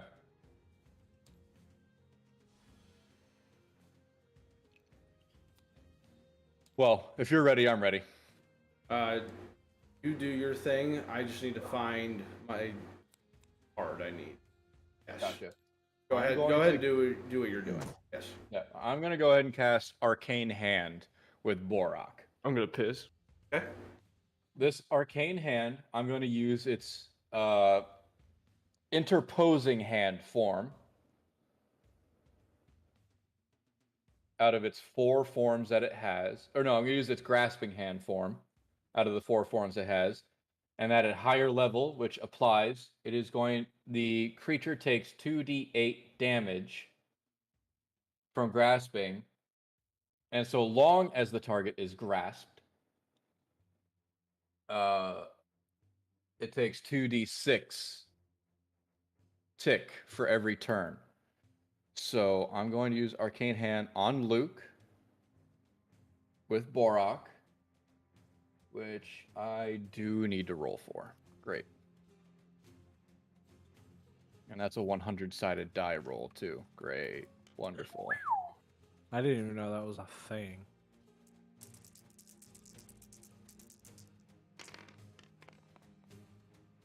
$71. Oh. You don't have a 100-sided die in that bag of yours? No, unfortunately, I can't find one in the workshop. Really? I have one if you want it. Yeah. Here, Jimmy. Logan, do you have a 100-sided die? Yes, it goes by it's a D10, but it goes by tens. Oh.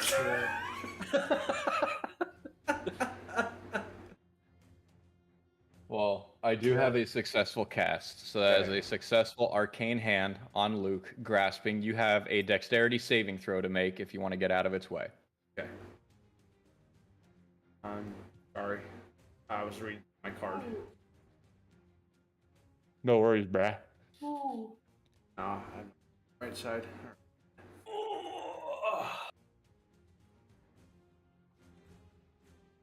But don't you think these bosses are fun, guys? Oh yeah. No, All right. I'm just kidding. I'm just kidding. No. All right. So Luke gets grasped by my arcane hand, and you have to take 2d6 for damage. And this negates armor. 4. 4. What do you fucking do, Jim? What do you fucking do? And I'm going to keep hold of you with arcane hand until you. So to break out of it, you have two choices: either have Gale Force do something about it, or one of your party members do something about it, obviously, or you have a successful saving throw to break out. And for this instance, it's strength to get out of it. Because I want to get out of it.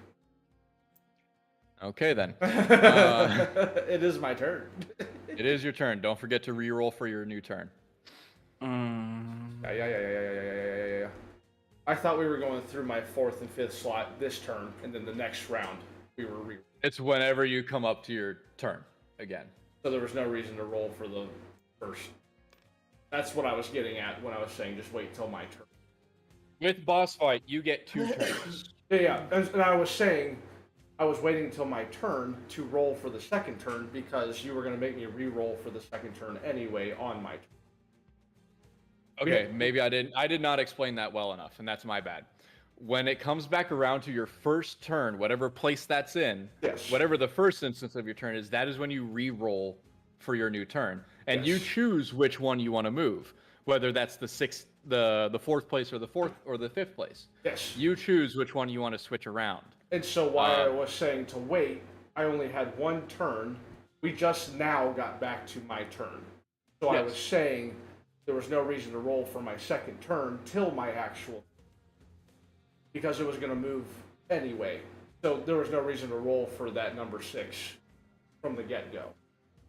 I get that. Yeah. I understand where you're coming from, but I still wanted to put it up there on the turn rotation just because we forgot about it. That's fine. Okay, I'm rolling now. Yeah. 10. 10. Which one would you like to swap out? It doesn't really matter because no one... Yeah, my 6, so it's going to stay at 4th and 5th anyway. Yes. You are nothing if not consistent. Okay. Okay, Luke. Go ahead. All right, first set of turn. I'm going to cast. Flip back over my sheet. I know I'm doing this correctly. I'm casting Bones of the Earth. And as a reminder for Jim, anyone else that would like to hear, cause up to 6 pillars of stone to burst from the place on the ground that you can see within range. Each pillar is a cylinder that has a diameter of 5 feet and a height of up to 30 feet. The ground where the pillars appear must be wide enough for its diameter, which obviously open space pathway does.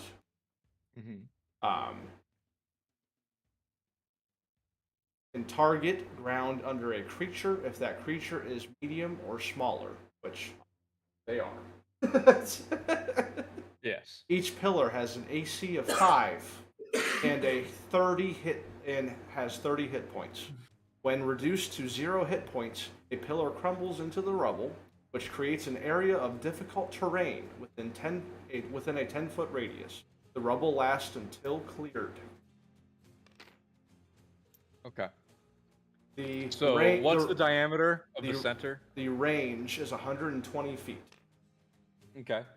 And what is the diameter of the circle of the pillars? Like, I get that there's 6 pillars going up, and you want them going around me, so what's the diameter? They can be within that 120-foot range in my vision that I want. So I can make the diameter whatever I want. So what would you like it to be? I'm going to have one pillar shoot up betwixt and 5 surround them, encasing them, essentially. A stone prison, a pillar prison. Well, because they're back to back on squares, there's no space in between, so yours would ultimately go up into one or the other of them. In which they launching them. Which would then they would fall betwixt the other 5 plates. Okay. All right. So that. All right. Cool. It's an So I am trapped. I'm letting you know it's instantaneous. Yeah. You can do the fall damage if you'd like. That is up to you. I'm not going to do fall damage, but I feel like there needs to be some kind of damage on the initial pillar that goes up. Would you agree to a 1d8? Yes. Okay.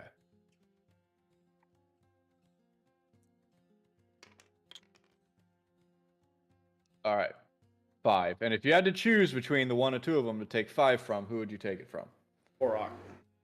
Borak? All right. Welcome.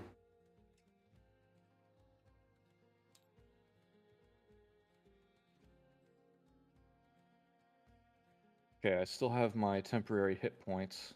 Thank goodness. Do you have any terms of showing representation of them being trapped in full fashion? Or even just putting down torches? I might.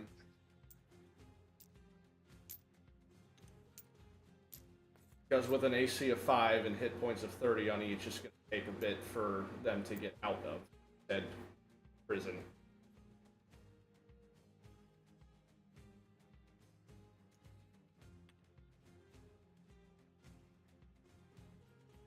I might have something that can represent that. Yeah, this will do.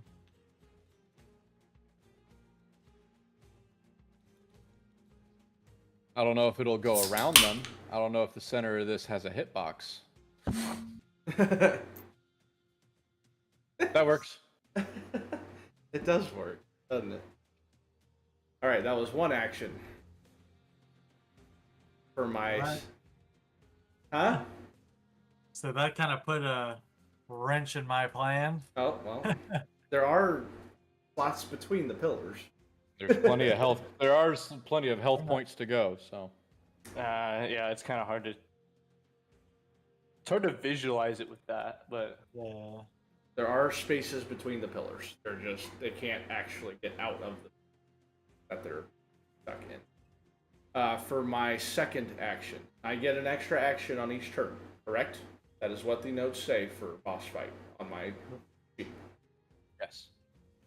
For my second action, I'm going to... Actually, for my second and third action, I'm going to cast 2 flaming spheres in their dungeon. Okay. And we remember flaming sphere, correct? Or do I need to pull that Yes. card out again? I just need to be reminded the damage. Isn't it Isn't it 2d8 damage on base hit? It is a...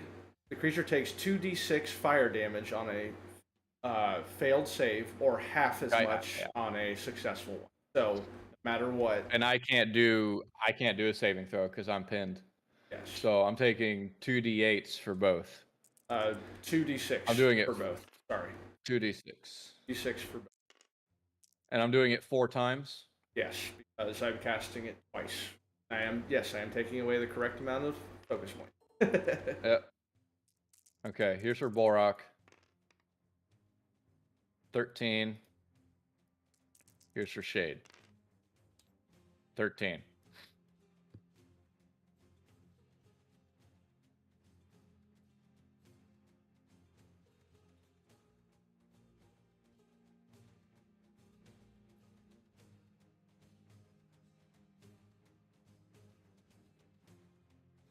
Okay.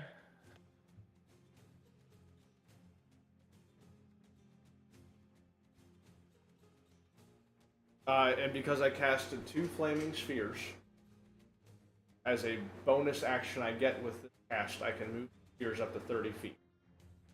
Mm-hmm. So whenever they finally break down the pillars around them, I can move each sphere once. I also want you to remember that you're still in my grasped arcane hand. Yes, but I'm sharing this with you because if they break out of this with the rough terrain to move anywhere, I can still move the spheres to stay in contact with them. Oh, did you tick for damage your last 2 turns since I have you grasped? I have. It's only been 1 turn, and I have not ticked. I will tick now for you. Okay. Yes, I know it's been a lot of action for. Yes. Gotcha. 2. And because my next turn is up after Gale Force goes, because Gale Force after my turn, right? Yes. Okay. Gale Force up. I'm going to have Gale Force as Fire Trap. Ooh, that's a good one. I don't have the specs for cast. I was ready for that. Okay. I have a favorite. Fire trap creates a fiery explosion when an intruder opens an item. A trap protects. Trap can blah, blah, blah, open and close. When casting fire trap, you select a point on an object as the spell's center. When someone other than you opens or interacts with the object, a fiery explosion fills the area with a 5-foot radius. The spell's center.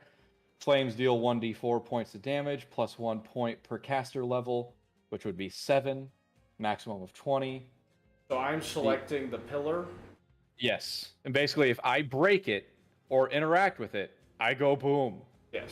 So I've mentally selected it. The item, yes. Okay. The item that has been enchanted is not affected by the explosion. Fire trap cannot have a second closure or warding spell placed on it. It cannot stack.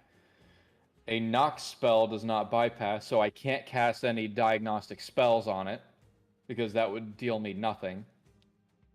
And there's also notes here for underwater use and how to dispel it and magic trap. Basically, okay. Oh, get this, Chris. A rogue is the only one that can dispel enchanted traps. That's interesting. But wouldn't I have to be able to detect like such a trap? Yeah, you would have to be able to. You would have to know it's there first, but you're the only one that can actually dispel it. Okay. Good to know.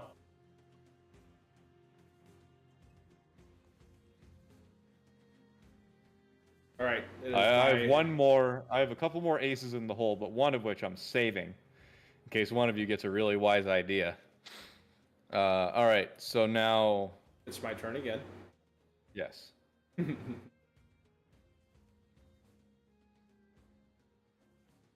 I'm going to cast Shape Shadow action on. Actually, would it take 2? That'd be fine. Okay, 2 actions. Casting Shape Shadow on both for them to not think that the pillars are there.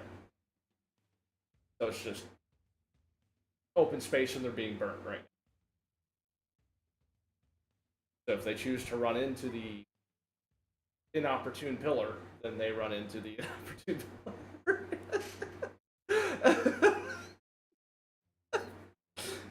How do we get out of here? I don't know. Hey, there's fire this way. Come down. Hey, I see an opening.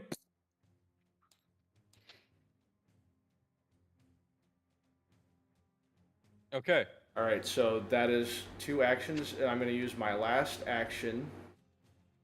Roll. You said it had to be a dex throw to get out of the strength throw to get out of the hands. Yes.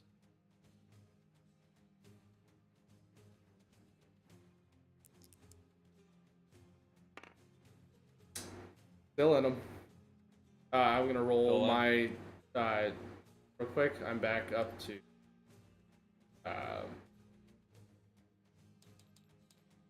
max health. Roll my damage I'm taking. 7. Okay. And my breakout was not successful, but it is Gale Force's turn. And I'm going to have him cast Inferno. Okay, good deal. Let me look up the damage specs for that.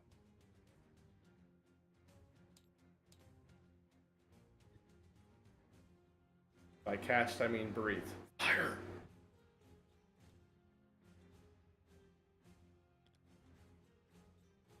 You ignite a wildfire, scorch the battlefield centered on a creature you see within range. Target must succeed on a dexterity saving throw, or take 2d6 fire damage. I can't move, so that's another 2d6 each.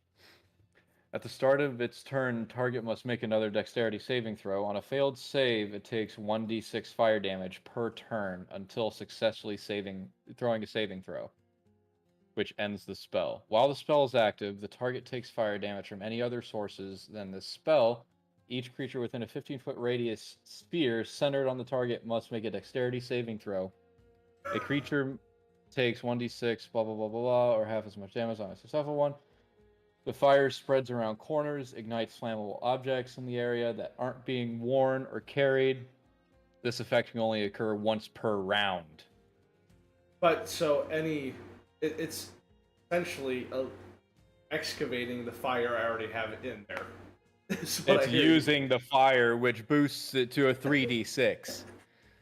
I hope you have all this stacked in your notes, because until this is disemboweled, we're taking some damage. I'm gonna throw a Molotov. I rolled a 13 for Borok and my 3d6. I'm rolling for Shade now. 14. So that was 13 down to 2. Takes me down to 49. 14. Okay. All right. So that means I'm ticking 3d6 burn damage until I'm able to make a saving throw, which I can't make because I'm trapped. And the flaming spheres on each. 2d6 on top of that for each. So that means I'm rolling 5d6 for fire damage every turn. And as soon as you touch the pillar that you should not touch, you are taking 1d4. It was 2d8. It was 2d8 damage in full for each. Yes.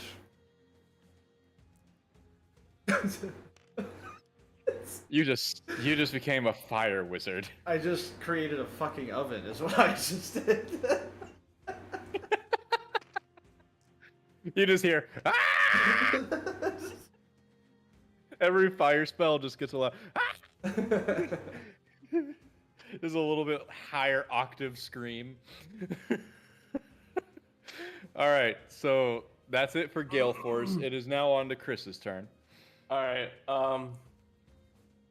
right, so at this point here, what I am gonna do. How do I get out of this? I don't know. I'm gonna take my blunderbuss, and with one of the special bullets that I have, explosive damage with an explosive scroll on it. This is gonna be a lot of die. Okay. Yeah, shut up. All right. I'm just gonna aim at Borat because he's not facing me currently. He's also, well, we don't really have a good representation of anything that's in the way, so I can't really say what's in the way now, can I? All right, so I get that was my thing with it. It was like there's enough spacing for us to actually. They just can't squeeze out of the spacing of the pillars. So there is spacing in the. Yeah. Gotcha. All right, Chris. So go ahead with your shot. All right. Since it is a dex weapon, I get a +9 with what I'm about to use on it. Oh wait, hold on. There's a D4 that's in the air that shouldn't be. I'll take it. We won't count. I took it. Okay. Holy shit. That is gonna be a 50. What? That says 40 to me, guy. That says 41. Plus his 9 dex. Yeah, because you still have the D4 select. Oh, yeah, that's right. That's a 49. So 49. 49.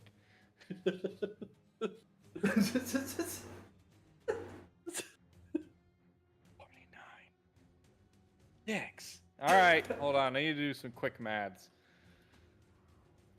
49. I got 49. Look at me. 49. Dick. All right, and his AC. So, oh, I don't need a calculator for this. I can just boop, boop. I will be Okay. honest too, that roll was kind of mid. Yeah. Look at my 40 guys. They kind of mad. Oh yeah. Chris, shut up. I can't wait. I can't wait to kill you.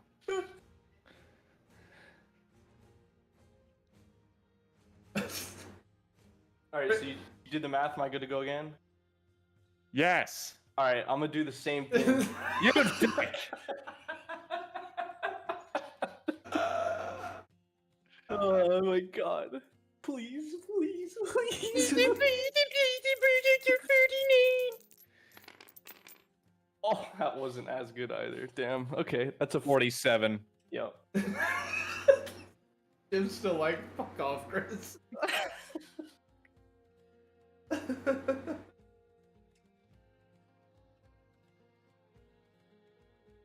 All right, you done? Well, I still have my dire. Yeah, wolf, but if you get anywhere near that, he's gonna be taking fire damage. there is nothing I can do with this dire wolf at this point in time. No, there is not. Have him move over next to Gale Force. That way they're surrounded on all sides. What I can do is I can move him over here. Perfect.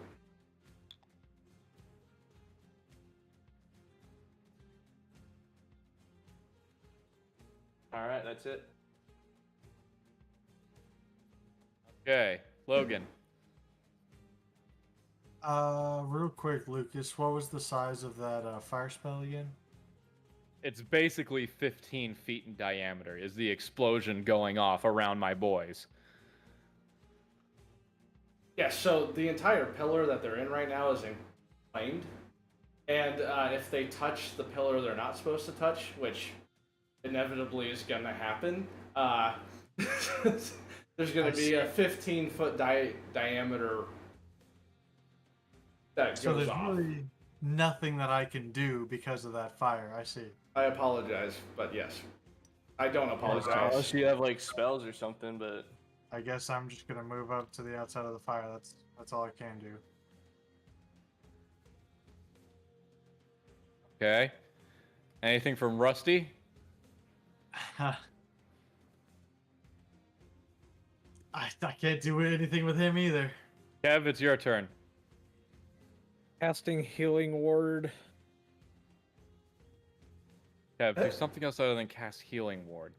I'm sorry that I only have 11 health. He does only have 11 health right now. I don't blame him. No, Kev, run straight into the fire. You'll be fine. No, eat a dick. eat it. I don't want to die. 20. Oh, crit 20. Hold up. And then roll your D4. and you get a +1. It'd actually be 23. Well, that doesn't matter. It was successful. Either way. And you said roll a d4. D4. Is this just on you or the party? It's all. He never specified. That's Only why I'm on- asking. It's only on him. You guys are out of range anyway. Also, we're at max health. My companion isn't. Okay, so what was it, Kev? It was a 3. And you got your +1 on there, right? Yeah. Okay. Anything you want Despero to do from his elevated position? Not just yet, no. Okay. That makes it my turn. Also, Jim, I want to put it out there too. When I did my second roll, I actually didn't add the d20. Well, that's your fault. I know. I'm just saying. Yeah. I was wondering why. I was wondering, but yeah. Oh, well. All right. So now the carapace, the terrain carapace that I cast on us for the temporary hit points is now dispelled. The 10 minutes are up. So all the damage you guys did was all for naught. I still have my base HP. However, I'm still stuck in this oven. So now I'm taking from my actual health points. Great. Just gotta calculate the die. You gotta roll.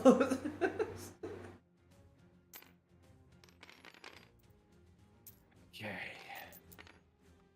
5d6 and 2d8. This is for Shade. 13. Not as bad as I thought it was going to be.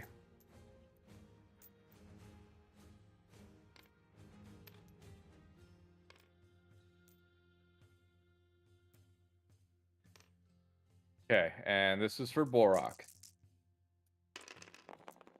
That's a little higher. That's gonna hurt. That looks a little higher.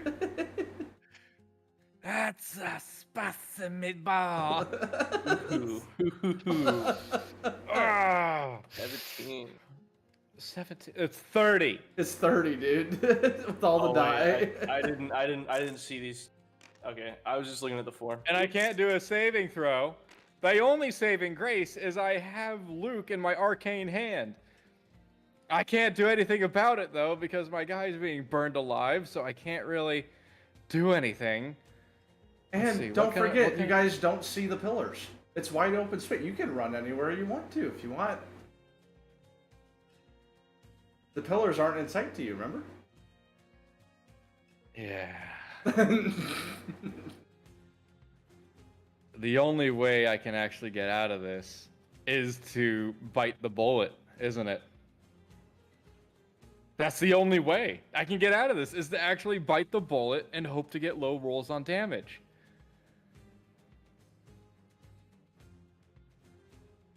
By the way, I have until 11:15. Oh, it's 11:19. Okay, well. I was gonna say, well, I'm gonna go ahead and turn this off now. What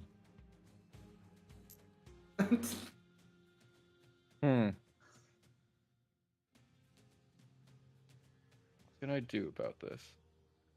I mean, I have ideas, but they're only ideas from what I know. These characters don't know. You know what I mean? Yeah. Which is the part I'm excited about for DM. Yeah. Mm-hmm.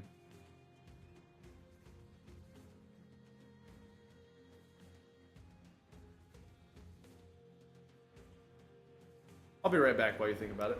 Yep.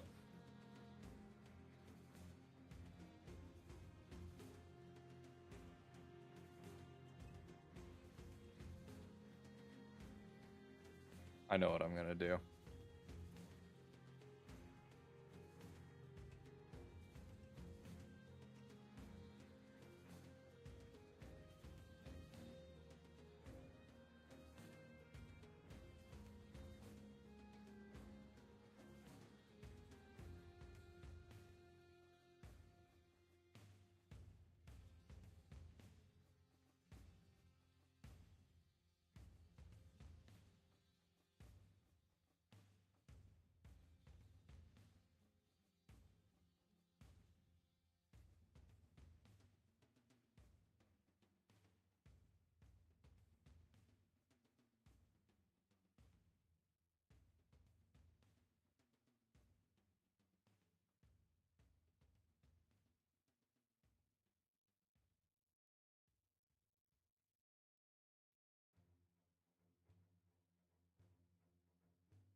All right.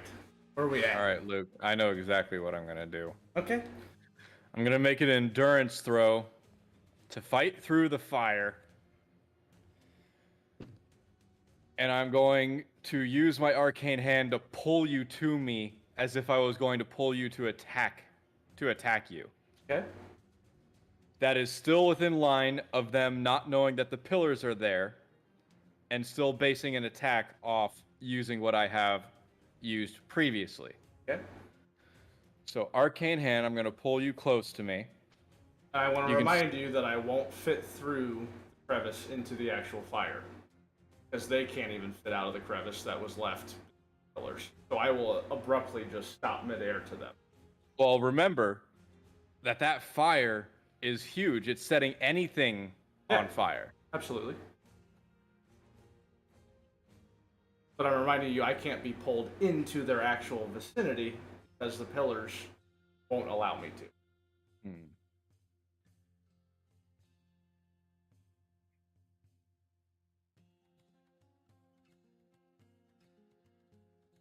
So I might take some residual damage, but I will not be able to be pulled in with you to take the full-on frontal fire you're taking.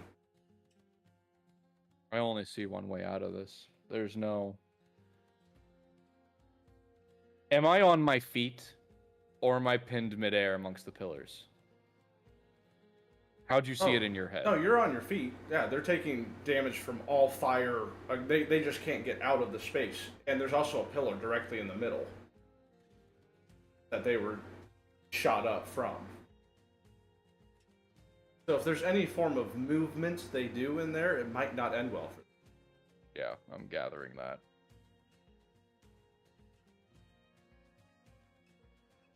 And I can't do a saving throw because I'm pinned.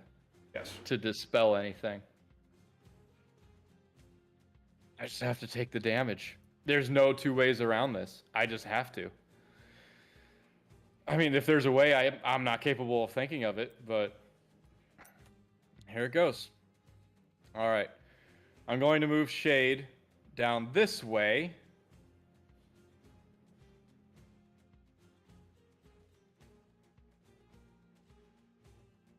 I was waiting for the... There is a... I was waiting for you to finish your move. Okay, got it. Because that's the only exit point we left you as a group. That was the only pillar I was pinpointing because it's the only visual exit point your dwarves could see. Does that make sense? Yes. We have every other side surrounded. So gotcha. Obviously the one pillar that would be the opening for them to move would be undesignated as the... Okay, so how much is it for the explosive damage? Tell me, I didn't... You have the cards for Gale Force's spells. I remember, I was just seeing, it's 2d8. I just don't want to roll 2d freaking 8 for the explosion for both of these comedians. 8. That's for Shade because he's taking the initial movement out of the area. Wouldn't an explosion be splash damage? It's a 15-foot diameter. That's what the spell said. It's just 2d8. Okay. I thought you said there was a 15-foot diameter. That's what I thought you said the card said. I'm sorry if I misheard you. No, the only reason I brought up 15-foot diameter is because I was taking into account your 2 fire spheres as well as the inferno that's already there, the actual inferno. Okay. So all that feeding off each other is about 15 feet in diameter. Gotcha. All the way around. So that is 8 damage towards Shade. And did Shade take the initial roll damage? Yes. Okay. Yes.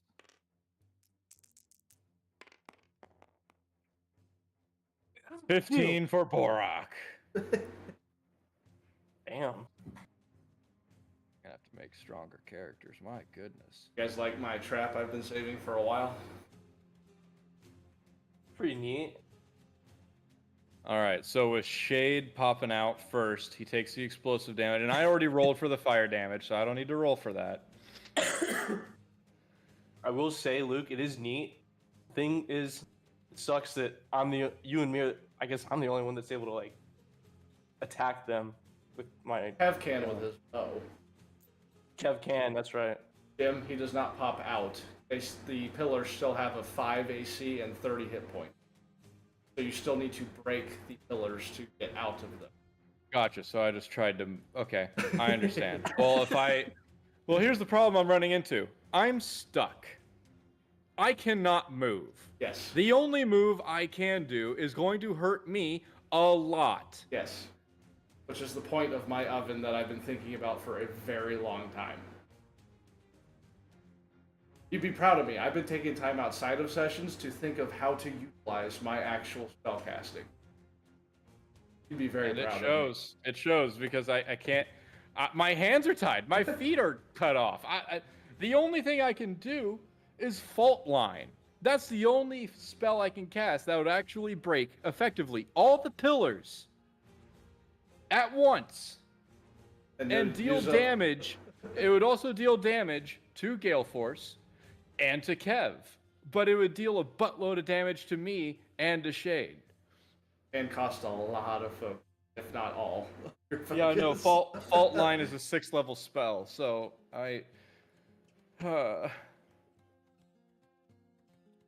Fault Line, you can cast on self or away from you. Earth splits, creating a ravine, jagged stone, and a line originating from you that is 100 feet long and 15 feet wide. Each creature in that line must make a dexterity saving throw, taking 8d8 piercing damage and falling prone on a failed save, or half as much on a successful one. Because I can't make a saving throw, I can't save myself from this. But Gale Force and Kev are gonna have to do a dexterity saving throw. Mm-hmm. So here it goes. Borak is casting Fault Line. So go ahead and do your saving throws for Kev and so this Gale is Force. Borak's turn, correct? This is Borak's turn. And did you do the rolls for the initial stance? Yes. Okay. I'm just asking. I don't see that happening. So I'm just like you would have us do our initial saving or our initial throws for damage being dealt. I'm gonna ask too.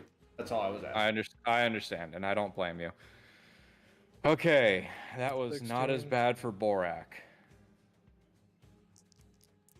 You got what, Kev? 16. Nah, okay. So you have to roll 4d8 for damage. I'll be rolling 8d8 for Gale Force.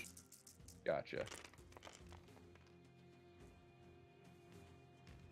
I think that's the right one. D8 It's the double. Yeah. Sorry, Jim. Go ahead. That's fine. Double pyramid. Okay, so I have that right. You're gonna roll them one at a time? I only have one. I could copy it for you. You copy for me as well, Jim. Or Logan, can Yes, I borrow yours? What are we borrowing? Can I borrow your D8s? I only have one. Oh, There you go. over. I set them on your side already. Oh. I just have to roll them twice. That's all. All right, take 7 points of damage, Kev. Oh my god.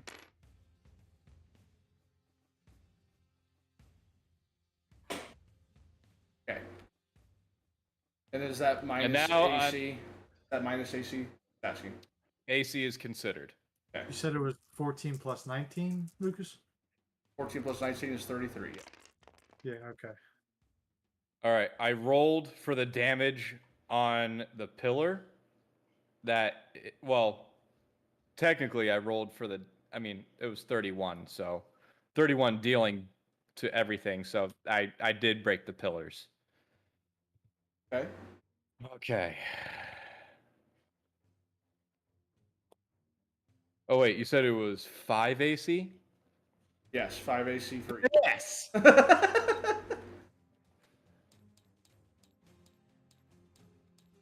Okay. No, so you cast the ravine spell, right? Fault Line. Wouldn't you be in the path of that? I took damage. You were not paying attention. Well, there was a lot of rolling. I was trying to keep track of you and Lucas just to see what's happening. Trust me, I took my damage. It was very fortunate how it played out for me.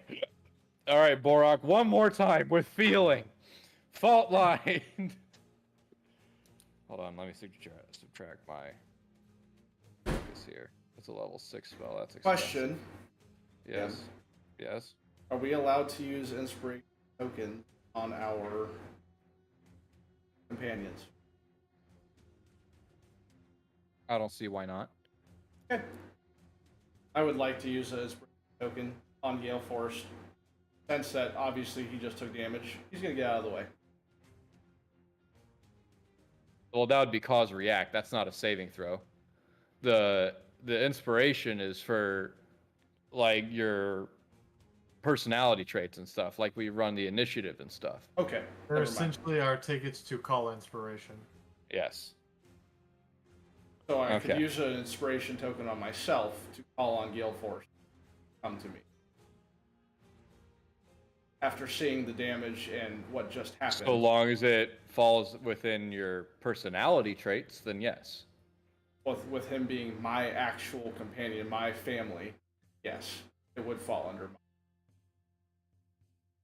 All right. Characters. So you're using one of your tokens for your inspiration then. To call Gale Force to me, yes. I'm taking one of them tokens. Gale Force coming to me.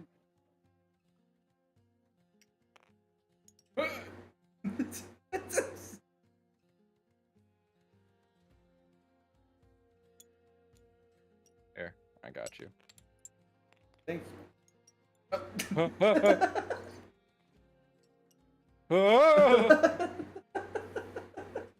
about over here? Over here where... It does. Okay. So, Kev, do your saving throw again. Where'd all my D8 go? You deleted them. Did I? You did. I watched it. I got a 5. Take 5 damage, please. This is for Borak. Aye! Quick maths.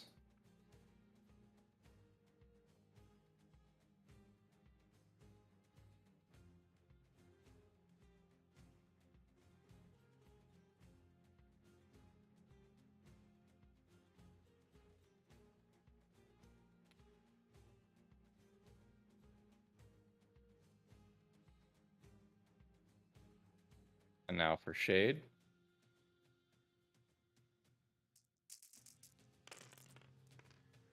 Oh no.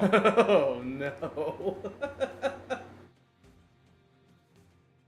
How many do you have to roll?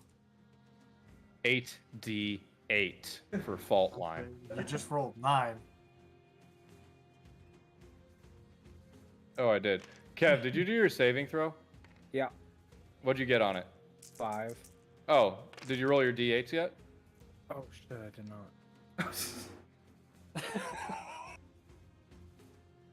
All right, well, that's a little better. Thank you for calling that out. You're welcome. I noticed it the first roll, and I wouldn't care if you thought. Jim, can Kev borrow your D8s? No. Look, Kev's doing... Wait, is he doing 4 at a time? Yes. All I have is 4, but... Do you not remember that I can copy paste for you? I just loaded him in there, so I just shot him. All right, so Yeah, roll. Do it again. 14 on the first roll.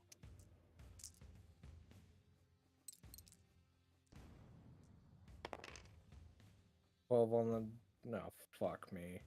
So, 24, that's 26. 26 in total, yeah. So, Kev, do your death throws. D20 is right. Mm-hmm.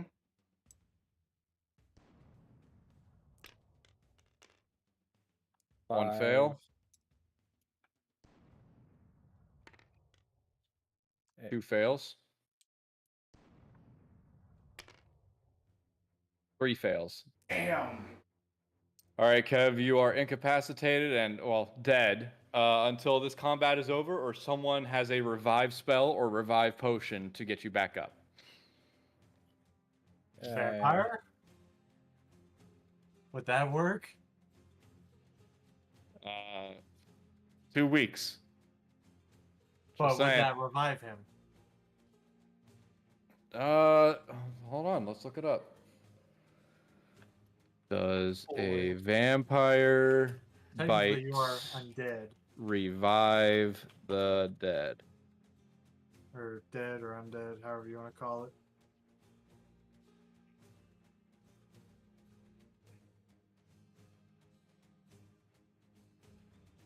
No. Getting bit by a vampire after dead does not get revived.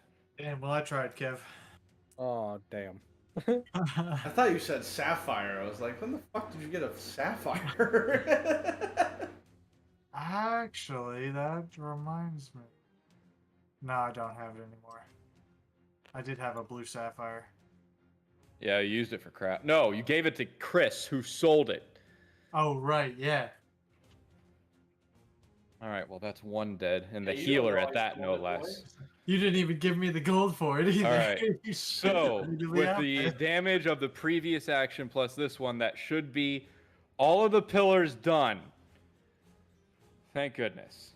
All right, I don't have to worry about that nonsense anymore. My turn? No. What? What do you mean? No, not quite. Use that instead of that. So now, piss! It is your turn. Hey, Oh no! I have just enough focus. Don't, don't, don't. I'm casting Bones of the Earth. No. Because I have enough to do it one more time. Oh, and because you made the terrain above you jagged, you are now encased by walls in your ravine. So my pillars can go straight above you and actually create a prison to where you are entrapped within them. So thank you. Bones of the Earth is cast.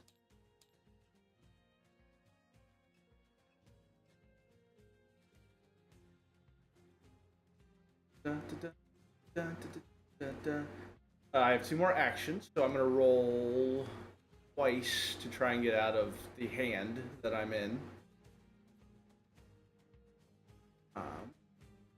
So that was strength.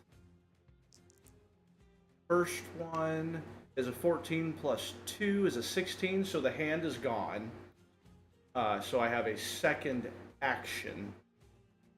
I'm going to move up to the edge of the ravine with Galeforge together. His action is going to be Inferno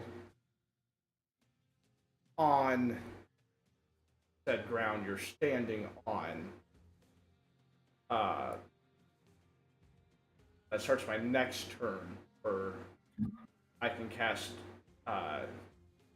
Flaming Sphere one more time. And then it is Galeforce's turn again, in which we'll cast Inferno again. So if you want to add all of that up, that's fine. I'm basically losing 2d6 per roll for that. That's something, I guess. So I'm not rolling 5d6 and 2d8 anymore. Now it's just 3d6 and 2d8. I guess that's one thing. Also, Jimmy, what were you saying about them killing the whole party? Yeah, well. Eat my words, I guess. Because we forgot to do this as well, I'm sorry. I was super excited. I rolled a 19 for my turn placement. Uh-huh. And so I'm going to put one of my turns, obviously, above both of you. Which one? The 4th or 5th? I'm going to put I'm going to put the 5th above both of you. So once everyone goes through again, I'll get to go before.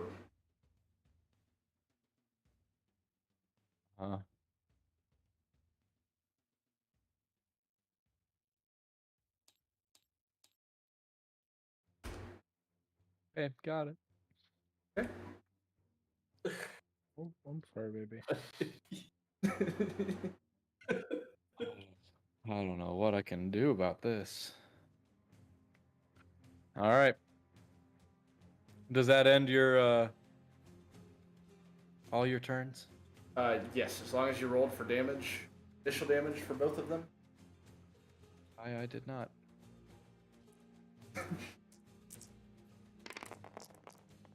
Lucas, do you know what I'm gonna do next? Hey, wait, hold on. The fire damage supersedes armor, right? Yes. Or not? Any form of armor you could have on is a form of metal, which heats up any form of boiling point, burned by fire.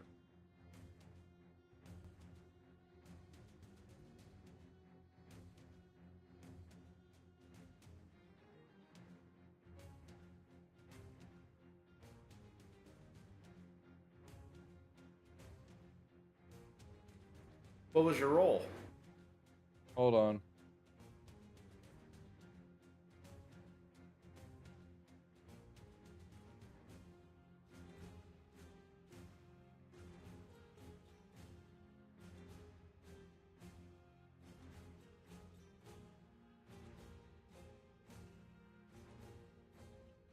Oh no! Oh yeah! It actually does. Armor. I thought I told you. Fire spells are broken. All right. So that is 20. I'm glad I did it that way the other time, but I wanted to check it. Gosh darn it.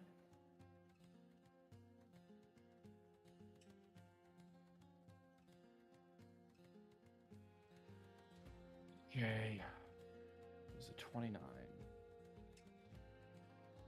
Just for my party, only one of 4 tactics I have comprised of my possibility. My casts. It's pretty solid. And I'm sure if I spend more time, I'll think of it. But I have 4 standard practices from here on forth when it comes to bosses. Yeah. Oh shit! What just happened? I missed it. That was a high roll.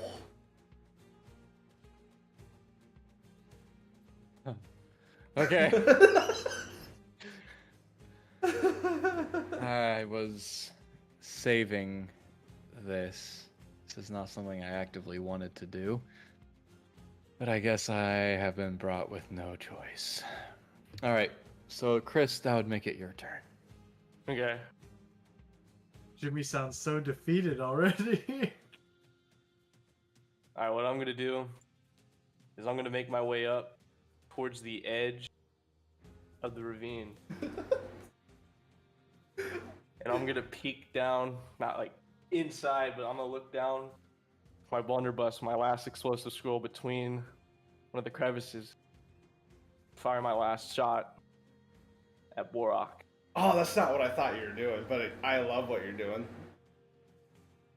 All right, now I'm gonna actually incorporate the D20 in this.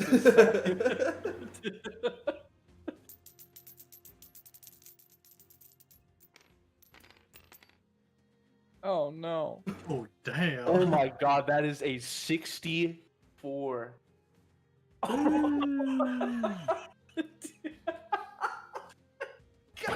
Let's go. D20 makes a difference. Holy shit, man. Holy god. Damn.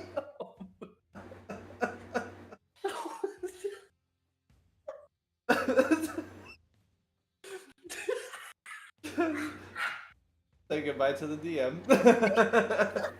They gotta be dead. Dude, how are they not yet? All right, Lucas, what were you gonna think I was gonna do? You made the joke about Molotovs earlier. I was like, fuck yeah, you do their fucking encase from the top. All you gotta do is boom. True. Just- I have to. So I wasn't gonna do it there because I have to spend an action making the Molotov first. Yeah. That's what So was I would have thinking. literally just made it and moved up, and I couldn't have done anything else yet. Well, what you could have done is moved over to me because I get an extra action on each turn, and I get 2 turns per rotation, and I could have made them for you. Fair enough. If they're not done, if he's not dead yet, I can make a Molotov and chuck him in. At least one. I can make 2 if I wanted to.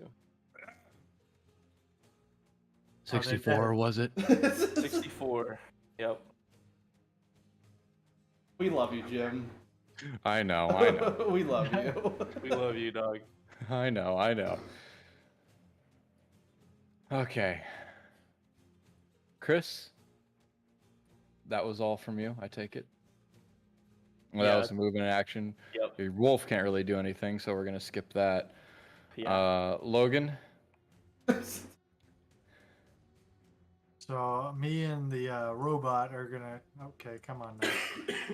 Oh, there we go. We're gonna walk up to the edge, and I'm gonna have the robot come in front of me, and he's gonna use both of his hands, aim him down, and shoot both fists down at him and hit him. Grapple punch? Like Fuck one yes. each? Yeah. One each? Okay, so that's a One 1d12 to each one. So Oh. roll that separately. Roll a d20 and a d12, like 2 at a time. So D20 for okay. 20 and D12 twice.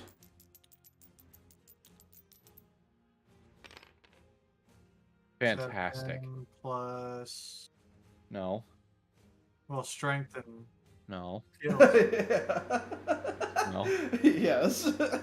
No. He said yes. Wait. No, additives. That's a 14 for 1. No.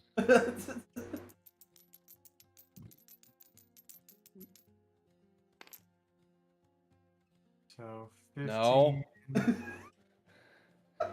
22 for the other. Okay, luckily your stupid robot doesn't break either of their armor. Damn. Aw. Ah? But wait, there's more.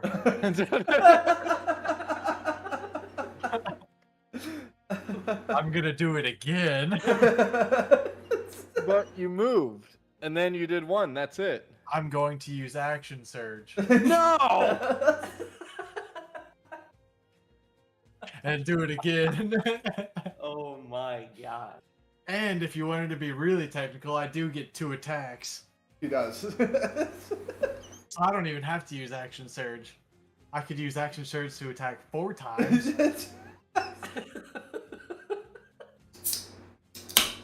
I'm gonna go ahead and take my extra attack.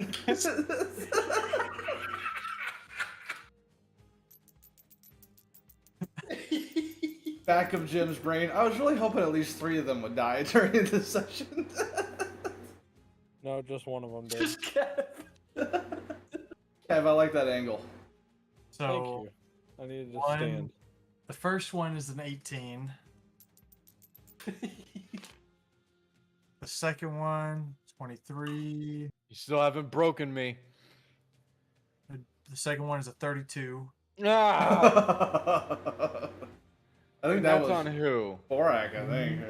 Now I'm gonna use action surge and do it 2 more times. Thanks for reminding him, Jim. But you already moved. Action surge. And then you had 1 action. He gets a then bonus he- action. Yeah, you have should only my- have 1 bonus action on that. Yes, I have. So whenever I attack, I have an extra attack from my abilities, and then I have action surge to attack again, and then I have also that extra attack because it's a passive. It's not like something I cast. Yes, so he gets 4 attacks total if he casts his action surge on his 3rd attack. So I will do it 2 more times.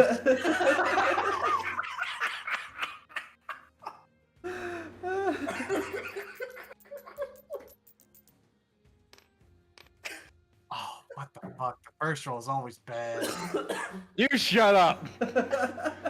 First roll is a 15. Still a passing throw. Yeah, but it's not breaking armor. Oh. Oh. You got 2 more rolls. Come on, let's go. Push through. Only acknowledge the ones that count. We got a 32 on 1. The second roll is a 24, so that is all 4 rolls. Okay. 24 and a 32. Still stuck in an oven.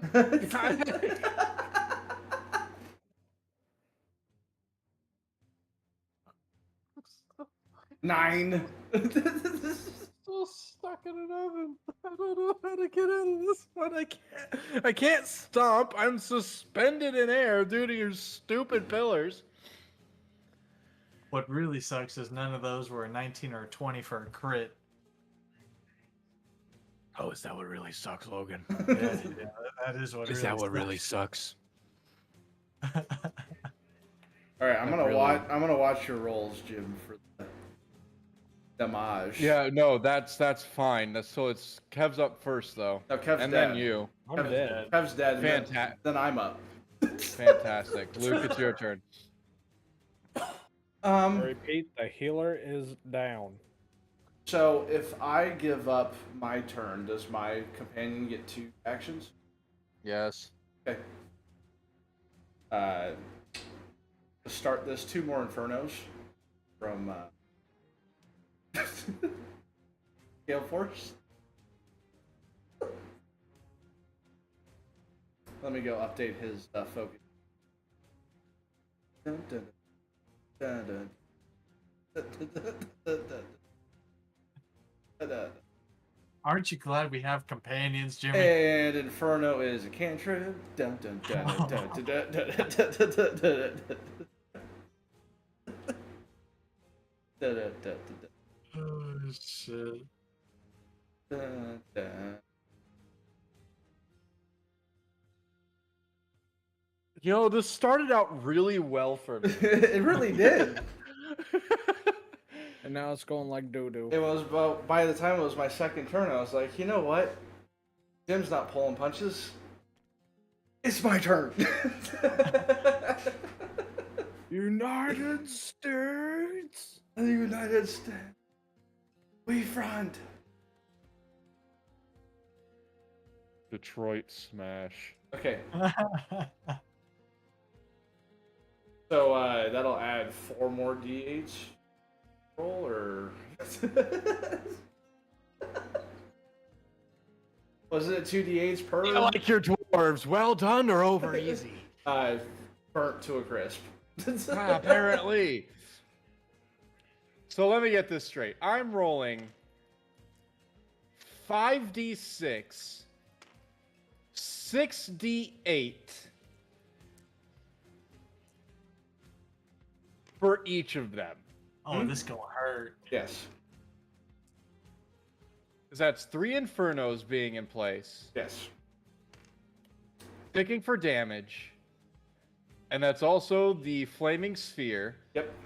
also ticking for damage, which is actually 446. Not. Well, you only have 1 Flaming Sphere this time, so it's only 2d6. Okay. If you only have 1 Flaming Sphere, then that, okay. All right. I still don't like that. Boys, we are fucking cracked. What's this we stuff? You're getting carried. 8, 5. Oh shit. Yeah, a lot of words coming from the goober galley. Like, oh, we're doing great. Luke's pulling all the heavy work. You're just sitting there. I'd be attacking if I fucking could. I'm melee. Yeah, well, you should have chose a different class. You should have chose a different class for this specific encounter in which Luke carried it. Only then would you be able to do something. Hey, yeah, most fist-to-fist stuff Logan is carrying. I took this fight on my own terms, on my own fucking ground that I knew I could beat a little bit in. Let's go! Oh no!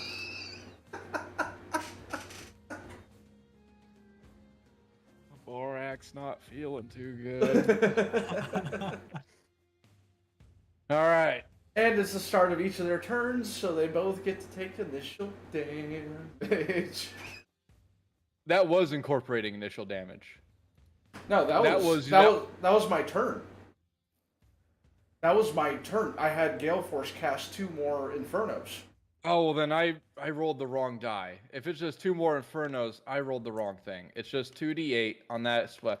That, what I just rolled, is what I'm supposed to roll for the ticks. Yes, that's So- after the first initial. Yes. Yes. could So just here, I count- need to do this for the Infer. Okay. So we could just count that for your initial turn. You could just do this for his. No. Debbie doesn't like that. No. Okay. You want All a right. chance to re-roll. No, I don't want a chance to re-roll because no matter how I roll, it's gonna go absolutely garbo. So, crossing that out. Now I need to roll for Borak again. Okay, that's looking better. It's still damage to death.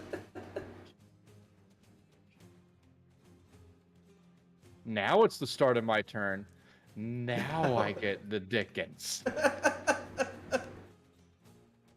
Because now I have 3 Infernos ticking for damage, plus the Flaming Sphere.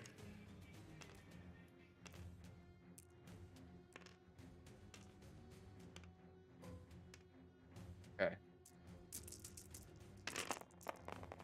Let's go. Oh my god, dude, that's a roll and a half right there. 1, 11. And now for shade. Oh.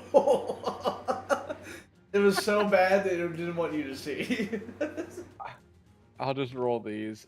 There's Group of yeah. Oh, that was almost a 40.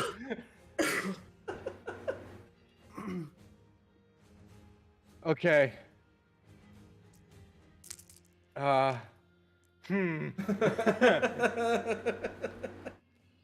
still stuck. I can't do a saving throw because I'm pinned. Yes. I actively can't do anything about it. Yes.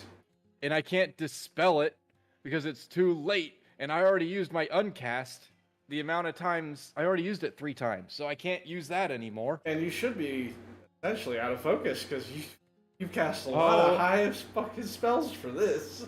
No, I have more than enough focus. The problem is, I can't do any of them because all of my spells are not spoken based. They are movement based. In order to activate them, I have to move.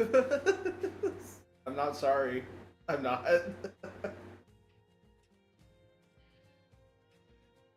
Quite the predicament. Shut up.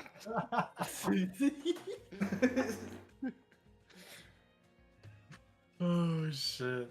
Okay. All right. I didn't want to do this. You said that 2 turns ago. No, I said that when it wasn't my turn. I didn't want to do this. You said that with You- the fucking earth shattering cast. No, I didn't want to do that either. I'm activating Shade's special ability. Self-destruct. Oh shit. What the fuck? Hey, thankfully they're down in a fucking crevasse they made 2 times deeper than they fucking needed to. You wait. Self-destruct has a range of 80 feet in diameter, Okay. and it's a D100 roll. Okay. I would like to ask you a quick question. Yes. How many feet down in the ground are they? I would like to know that for radius purpose.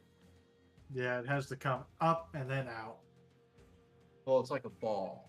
Yeah, but they did descend twice on 2 separate earth-shattering casts. So I'd like to know how deep they are. It does not specify the depth of the ravine. Let me see.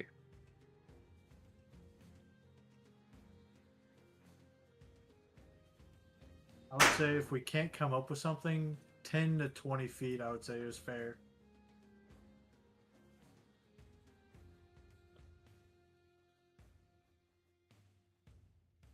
If the depth has anything to do with the length in which it is cast, I'd feel like it would have a very. It'd be so much deeper. It would be a little bit deeper than expected, just because of the length and in each direction. That was my only thought with it.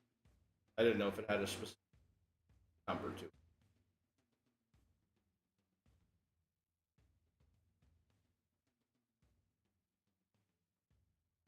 It does not specify how deep down it goes. We'll let you as hold on, DM. hold on. Well, I'm gonna make this fair for everyone. Where is that one weird die you have, Logan? The 100-sided die. Oh, let me get It's back. that D10 that I take. Yeah, yeah. Let me see. Whatever this comes up as is how deep my boys are, and it's in tens of feet. Oh my god. Okay. It's a shallow ravine. That doesn't seem fair because it was a cataclysmic hit. Okay, 50. So 80-foot radius or 80-foot diameter outward. So it would be like 30 feet Yes. from my point. And I found a really cool thing that I can use. Look at this. If I go into toggle, I go into measure movement. If I click and drag Rusty, it shows the distance that I'm dragging it.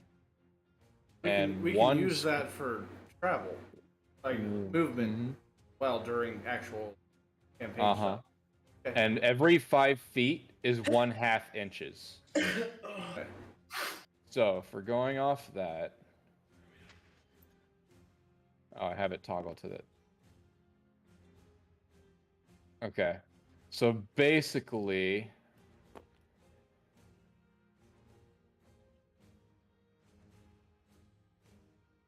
Luke is the only one out of range. Logan, Direwolf is also out of Chris, range. yes. Luke and Chris, or not Luke, Logan and Chris and Rusty are all within range. So you better hope I really flub this. It's going to kill Borak and Shade. So you could take that 100 again. I see a 4, I see a 16, I see an 18. Oh, It's 68. Yeah. okay. So subtract that from your AC. I'm just straight up dead. I need my calculator. Calculator. Logan, you might survive. Oh, I will.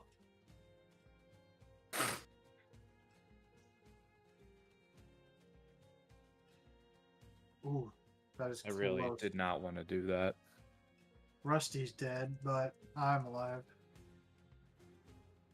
Who are you alive by? 10 HP. Oh, But as soon as it comes back around to my turn, I get 20 HP right there. so Rusty is dead. Yes, Rusty's gone. Shade is dead. We made Borak that is character dead. sheet for nothing. No, we could still use it.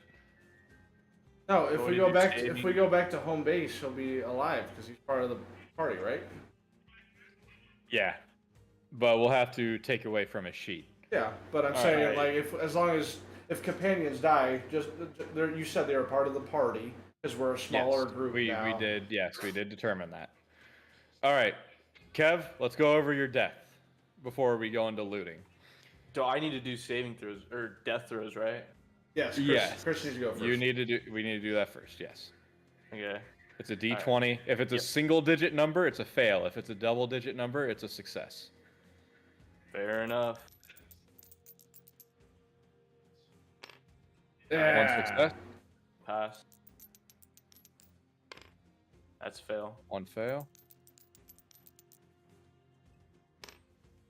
Oh, 1 for Damn. 2. That's damn, man. Those okay. 2 twos back to back. Yeah.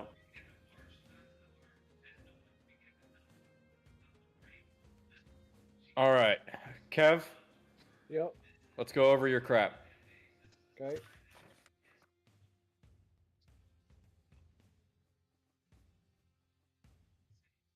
It is 2 attribute points and 1 skill point. So I'm going to remove 1 attribute point,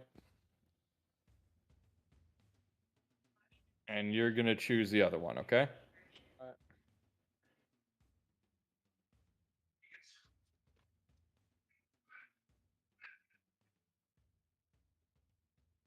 I'm going to make your strength -4. All right, take 1 away.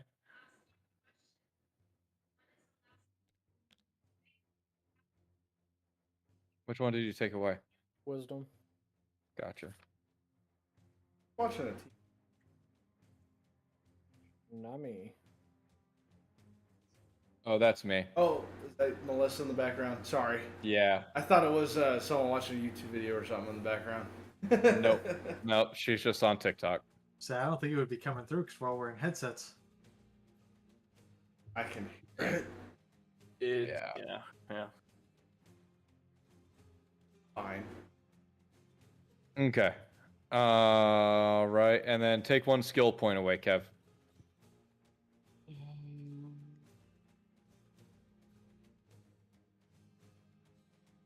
think I'll survival. Okay. Chris, I'm going to take 1 attribute point away. And then you take 1. Yeah. And take away. I'm going to make your dexterity a +2 instead of a +3 on your deck, on your attributes. I'm gonna do this. Okay. And then 1 skill point. We are gonna take away. I'm gonna take away acrobatic. Okay.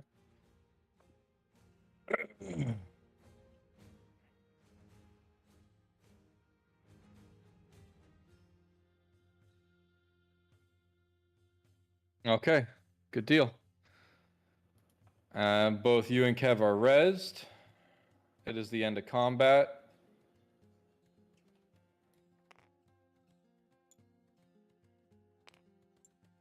And now I bet you guys are really eating at the loot that you're going to gain from this.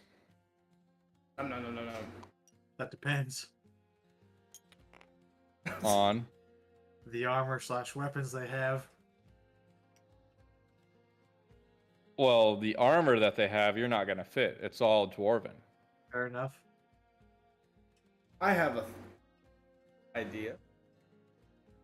Thought. I kind of have an idea as well.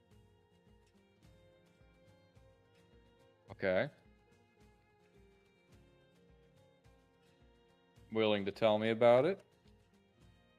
When it's my turn, I'll see what you have as DM to say about. Well, my right thought. now turns are abolished. Okay. They obviously had a very high health source. Means they are rich in vitamins and minerals amongst their blood source from the get-go. Correct? I think I know where you're going. Basically, if you feast on them, you're trying to figure out how many hit points you'd gain. Yes. That is where I'm going. Based on their level, if you were to devour their essence as a vampire,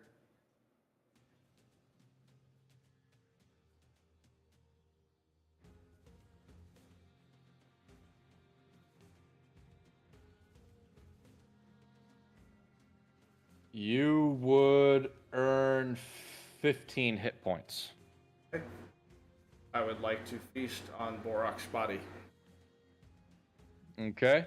Add 15 hit points to your character sheet. Okay. Is that something I could do as well? That's why I left a body for you.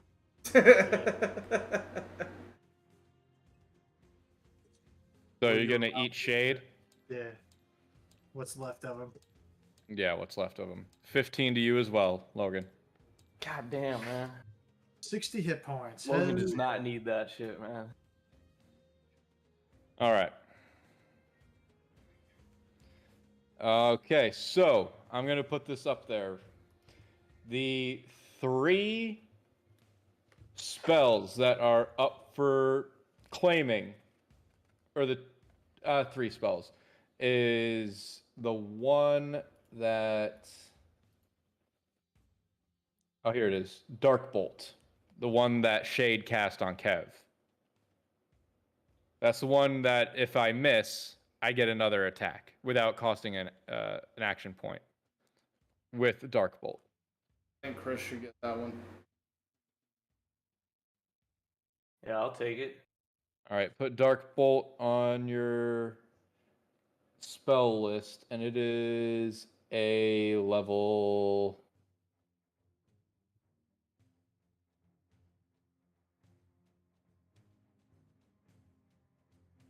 5. Spell. Okay. All right. Do you have page open for that? Or Yeah. is it in like your notes? I have it open. If you could send that to me real quick, I'll save it. Yeah, or you could just copy paste some of what, like the important parts, and put it on a note.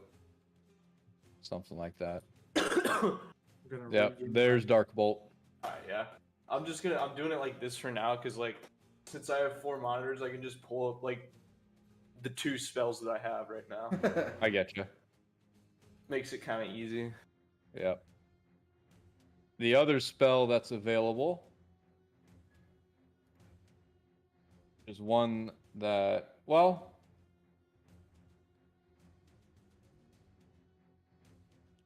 I'm going to put Earthen Dome out there. That's the one that has a 30-foot diameter, 30 feet across in all directions. It has an AC of 18 and 200 hit points. Have I think that should go to Kev. for when you're doing your archery, so you have a distance blocker and keep shooting arrows and have a form of sheath and wall up in front of you. Well, it's a dome. I know, I need that. but I'm saying he can have an extra set of protection while doing his shots from a that could amplify his. I would benefit from that massively. He can't be shooting from inside it.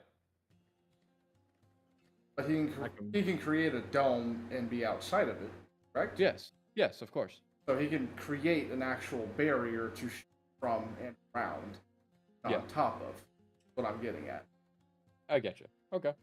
Yeah. And that is a level 4 spell, Kev.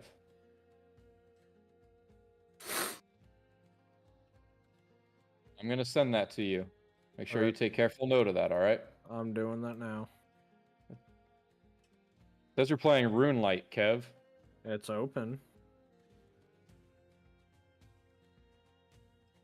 But that doesn't change unless you like the application's like first up or like it's active. Yeah.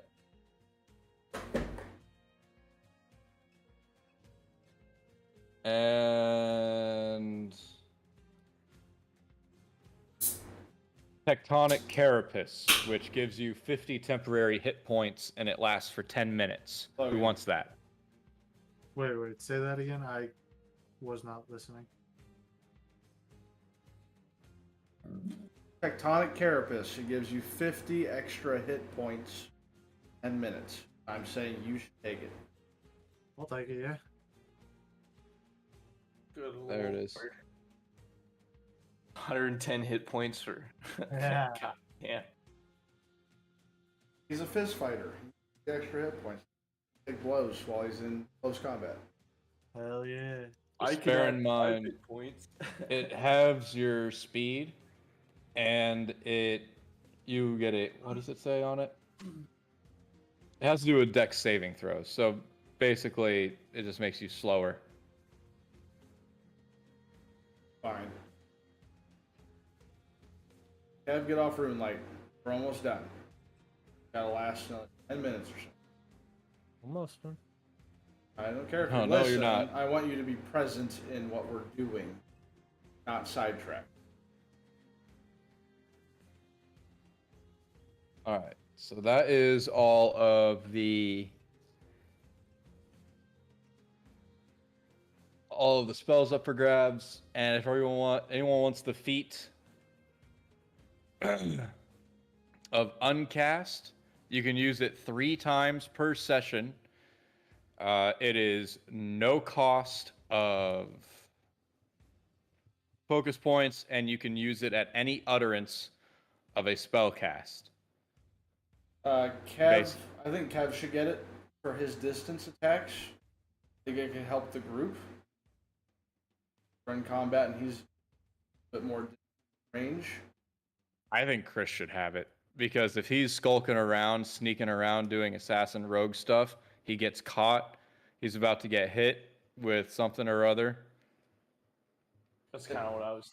I would agree, and I would want you to have it too, Chris. But my thought is, if we're leaving Kev behind, and another enemy or group pops up behind him, to where we're distanced and actually in a fight, and he's alone, that spell could actually aid him and actually be take on 1-on-1 or 1-on-3 action. Yeah. So that was my only thought. If we're leaving Kev alone to take range shots and build a fortification behind us, and he needs a little extra assistance, that cast should come. Whereas Chris, you're usually up with Logan and I, and we're all helping each other out. Where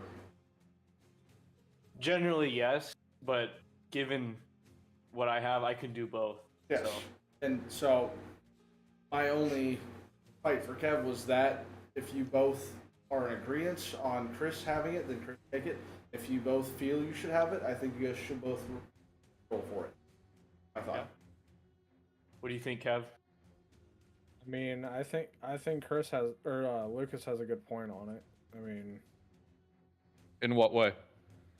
if if I do get left behind, because I'm typically the last one behind when everybody walks away anyway. Because Chris typically sticks with the party, whereas I'll stay behind for a few minutes and look around, double check everything. Here's my argument against that too. I do the same thing. If I'm not mistaken. So with this spell, if I'm level 6 or higher, I get plus 10 temporary hit points, so I'll get 60, so I'll be at 120 HP. Chris, you could actually take that, because I can block their path, block a path and kind of. You get that for 10 minutes, Logan.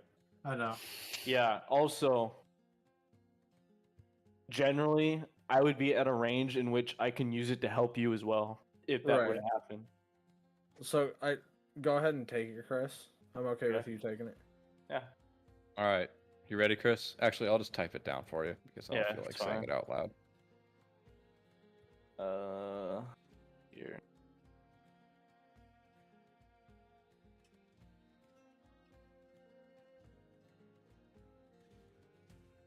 Just gonna write it down on a pad. I was just say one of these pads probably has more space.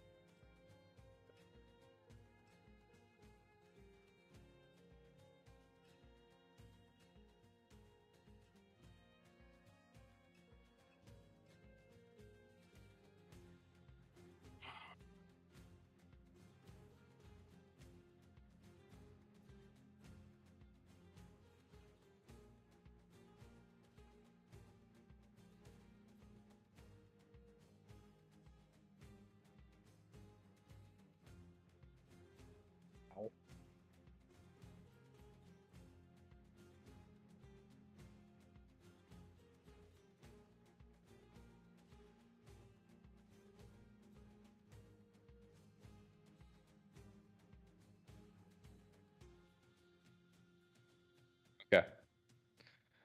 The other feat that is up for grabs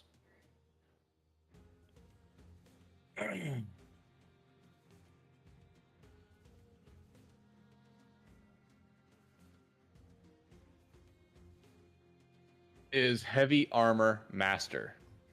+1 in strength, and bludgeoning and piercing and slashing damage are reduced by 3 if you are wearing a heavy armor.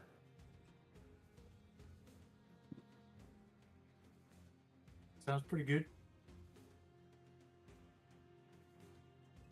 Is this something you could add to a buddy or a companion? No, the feats are just for you. Okay.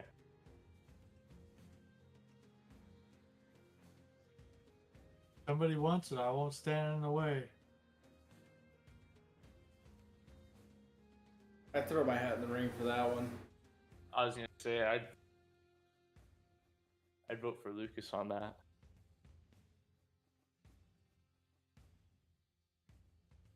All right, look, it is. Because you're hella OP right now, Logan.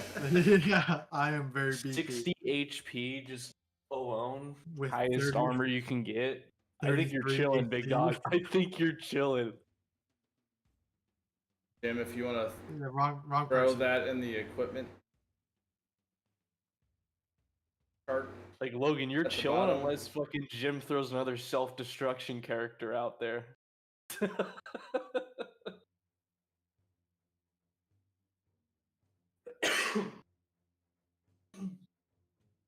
Jimmy, What? wrong character sheet. Lucas is to the right. This is me. Got it. I'll delete it. Don't worry.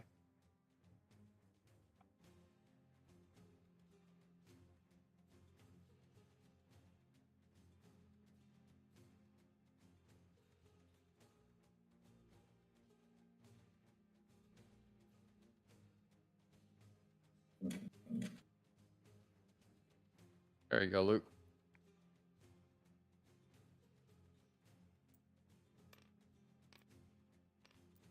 And I've got two more. One is Gunner, +1 in text, proficiency with firearms. Ignore loading property of firearms. So you do not have to take an action to reload. You can reload after an action. Not even a question. That's not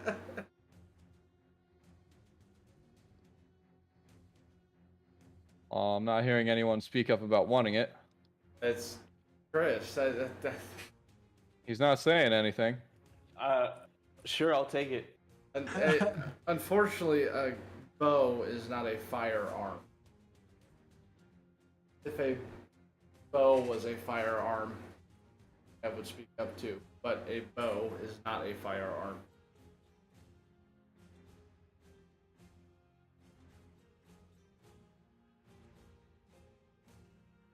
If you need to, you can make another tablet as well. It's all good. And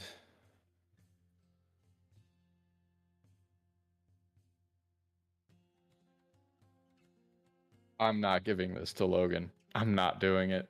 There's Wait, a feat. There's a feat in here. There's a feat in here called Shield Master. Ah, It's attack also allows to shove, shield bonus to dex saving throws against spells, and no half damage on successful saving throws. but I'm the only one with the shield. I know, and I'm not giving that to you. Kev has a shield. Kev, give it to Kev. Kev has Does a he? shield. I gave you a shield. Oh, that is true. Gave you my shield because you were Is out it of in your armaments. character sheet anymore? I thought I wrote it down. Oh, that's funny. Kev has It the ain't there even- no more. Before he even says it, I'm not giving it to Logan. I gave you a shield. I had equipped. It was a 1d6 attack. And it added like fucking 14 to your AC. Which, did you ever take that AC off if you unequipped it? Yes, I promise. No, not you. I'm talking to Kev. I don't think I ever added it. I don't think acknowledged having it.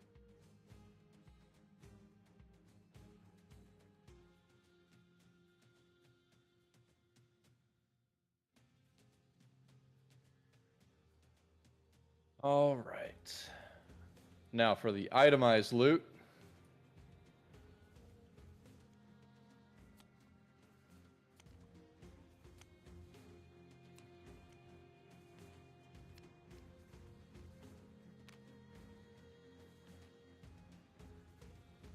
It's where I was rolling my die. Here's the itemized loot.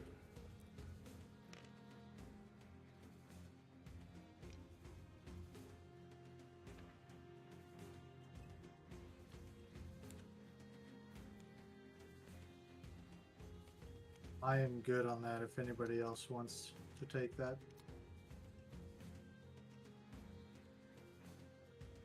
Kev, you should Oh. take both healing potion. Chris, you should take the holy water, put in the backhand. I'll take the potions. Where the hell did they have a sailing ship in their back pocket? It's a deed. How Oh. many is that? How many potions are there? Or- 2. Okay, just come over and look at the cards.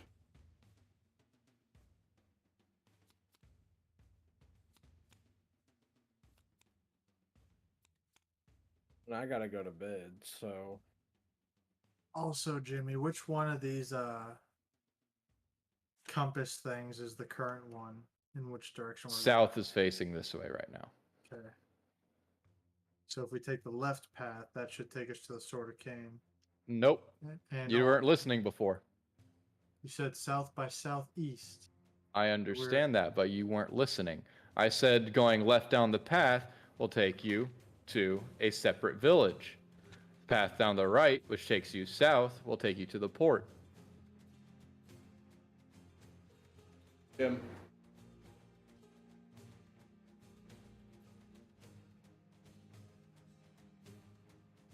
Jim. What? You flip-flopped those. The one to the right when we started it was to the village. The left was to the... That's... I don't believe I flipped it, but that's fine.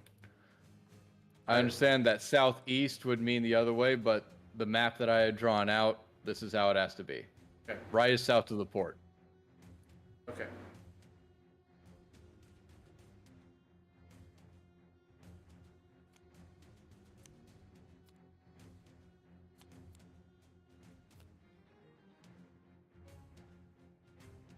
Also, since we are picking up items, I'm just going to do second wind and roll for HP back. Just get it out of the way for this session. Get what HP I can.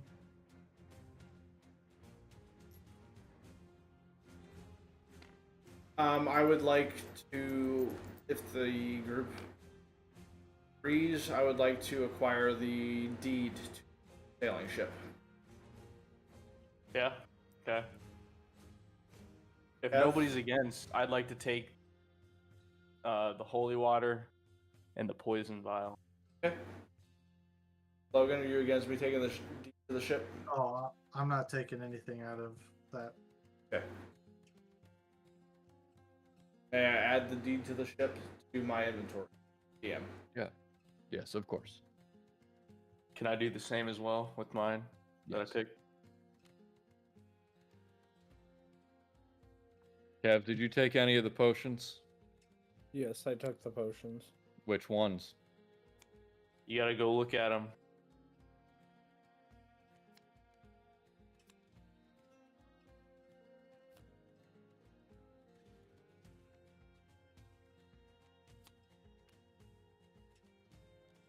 Those two.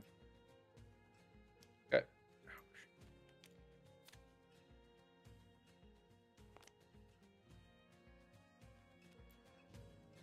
I will take this health potion since nobody wants it. Okay.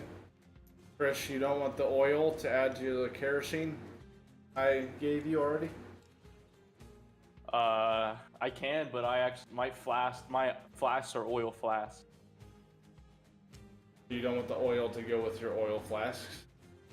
Oh, yeah, I guess I can do that. It would help you. Then. Yeah. Hot. Yeah, okay. Alchemist Yeah. Fire. Kev, does your bow still have fire casting ability? Yes. Probably want this vial. Ow! Quit being an asshole. Probably add it to a bow, not a bow, arrow or something shot to increase damage. Come look at the details of this Alchemist Fire vial. Left on.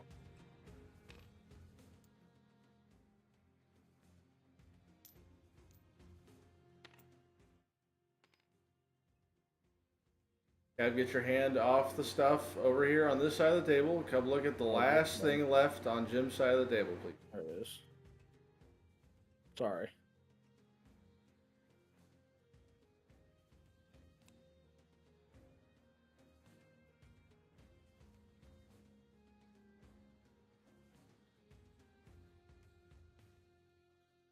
Yeah, I'll take that as well. Okay.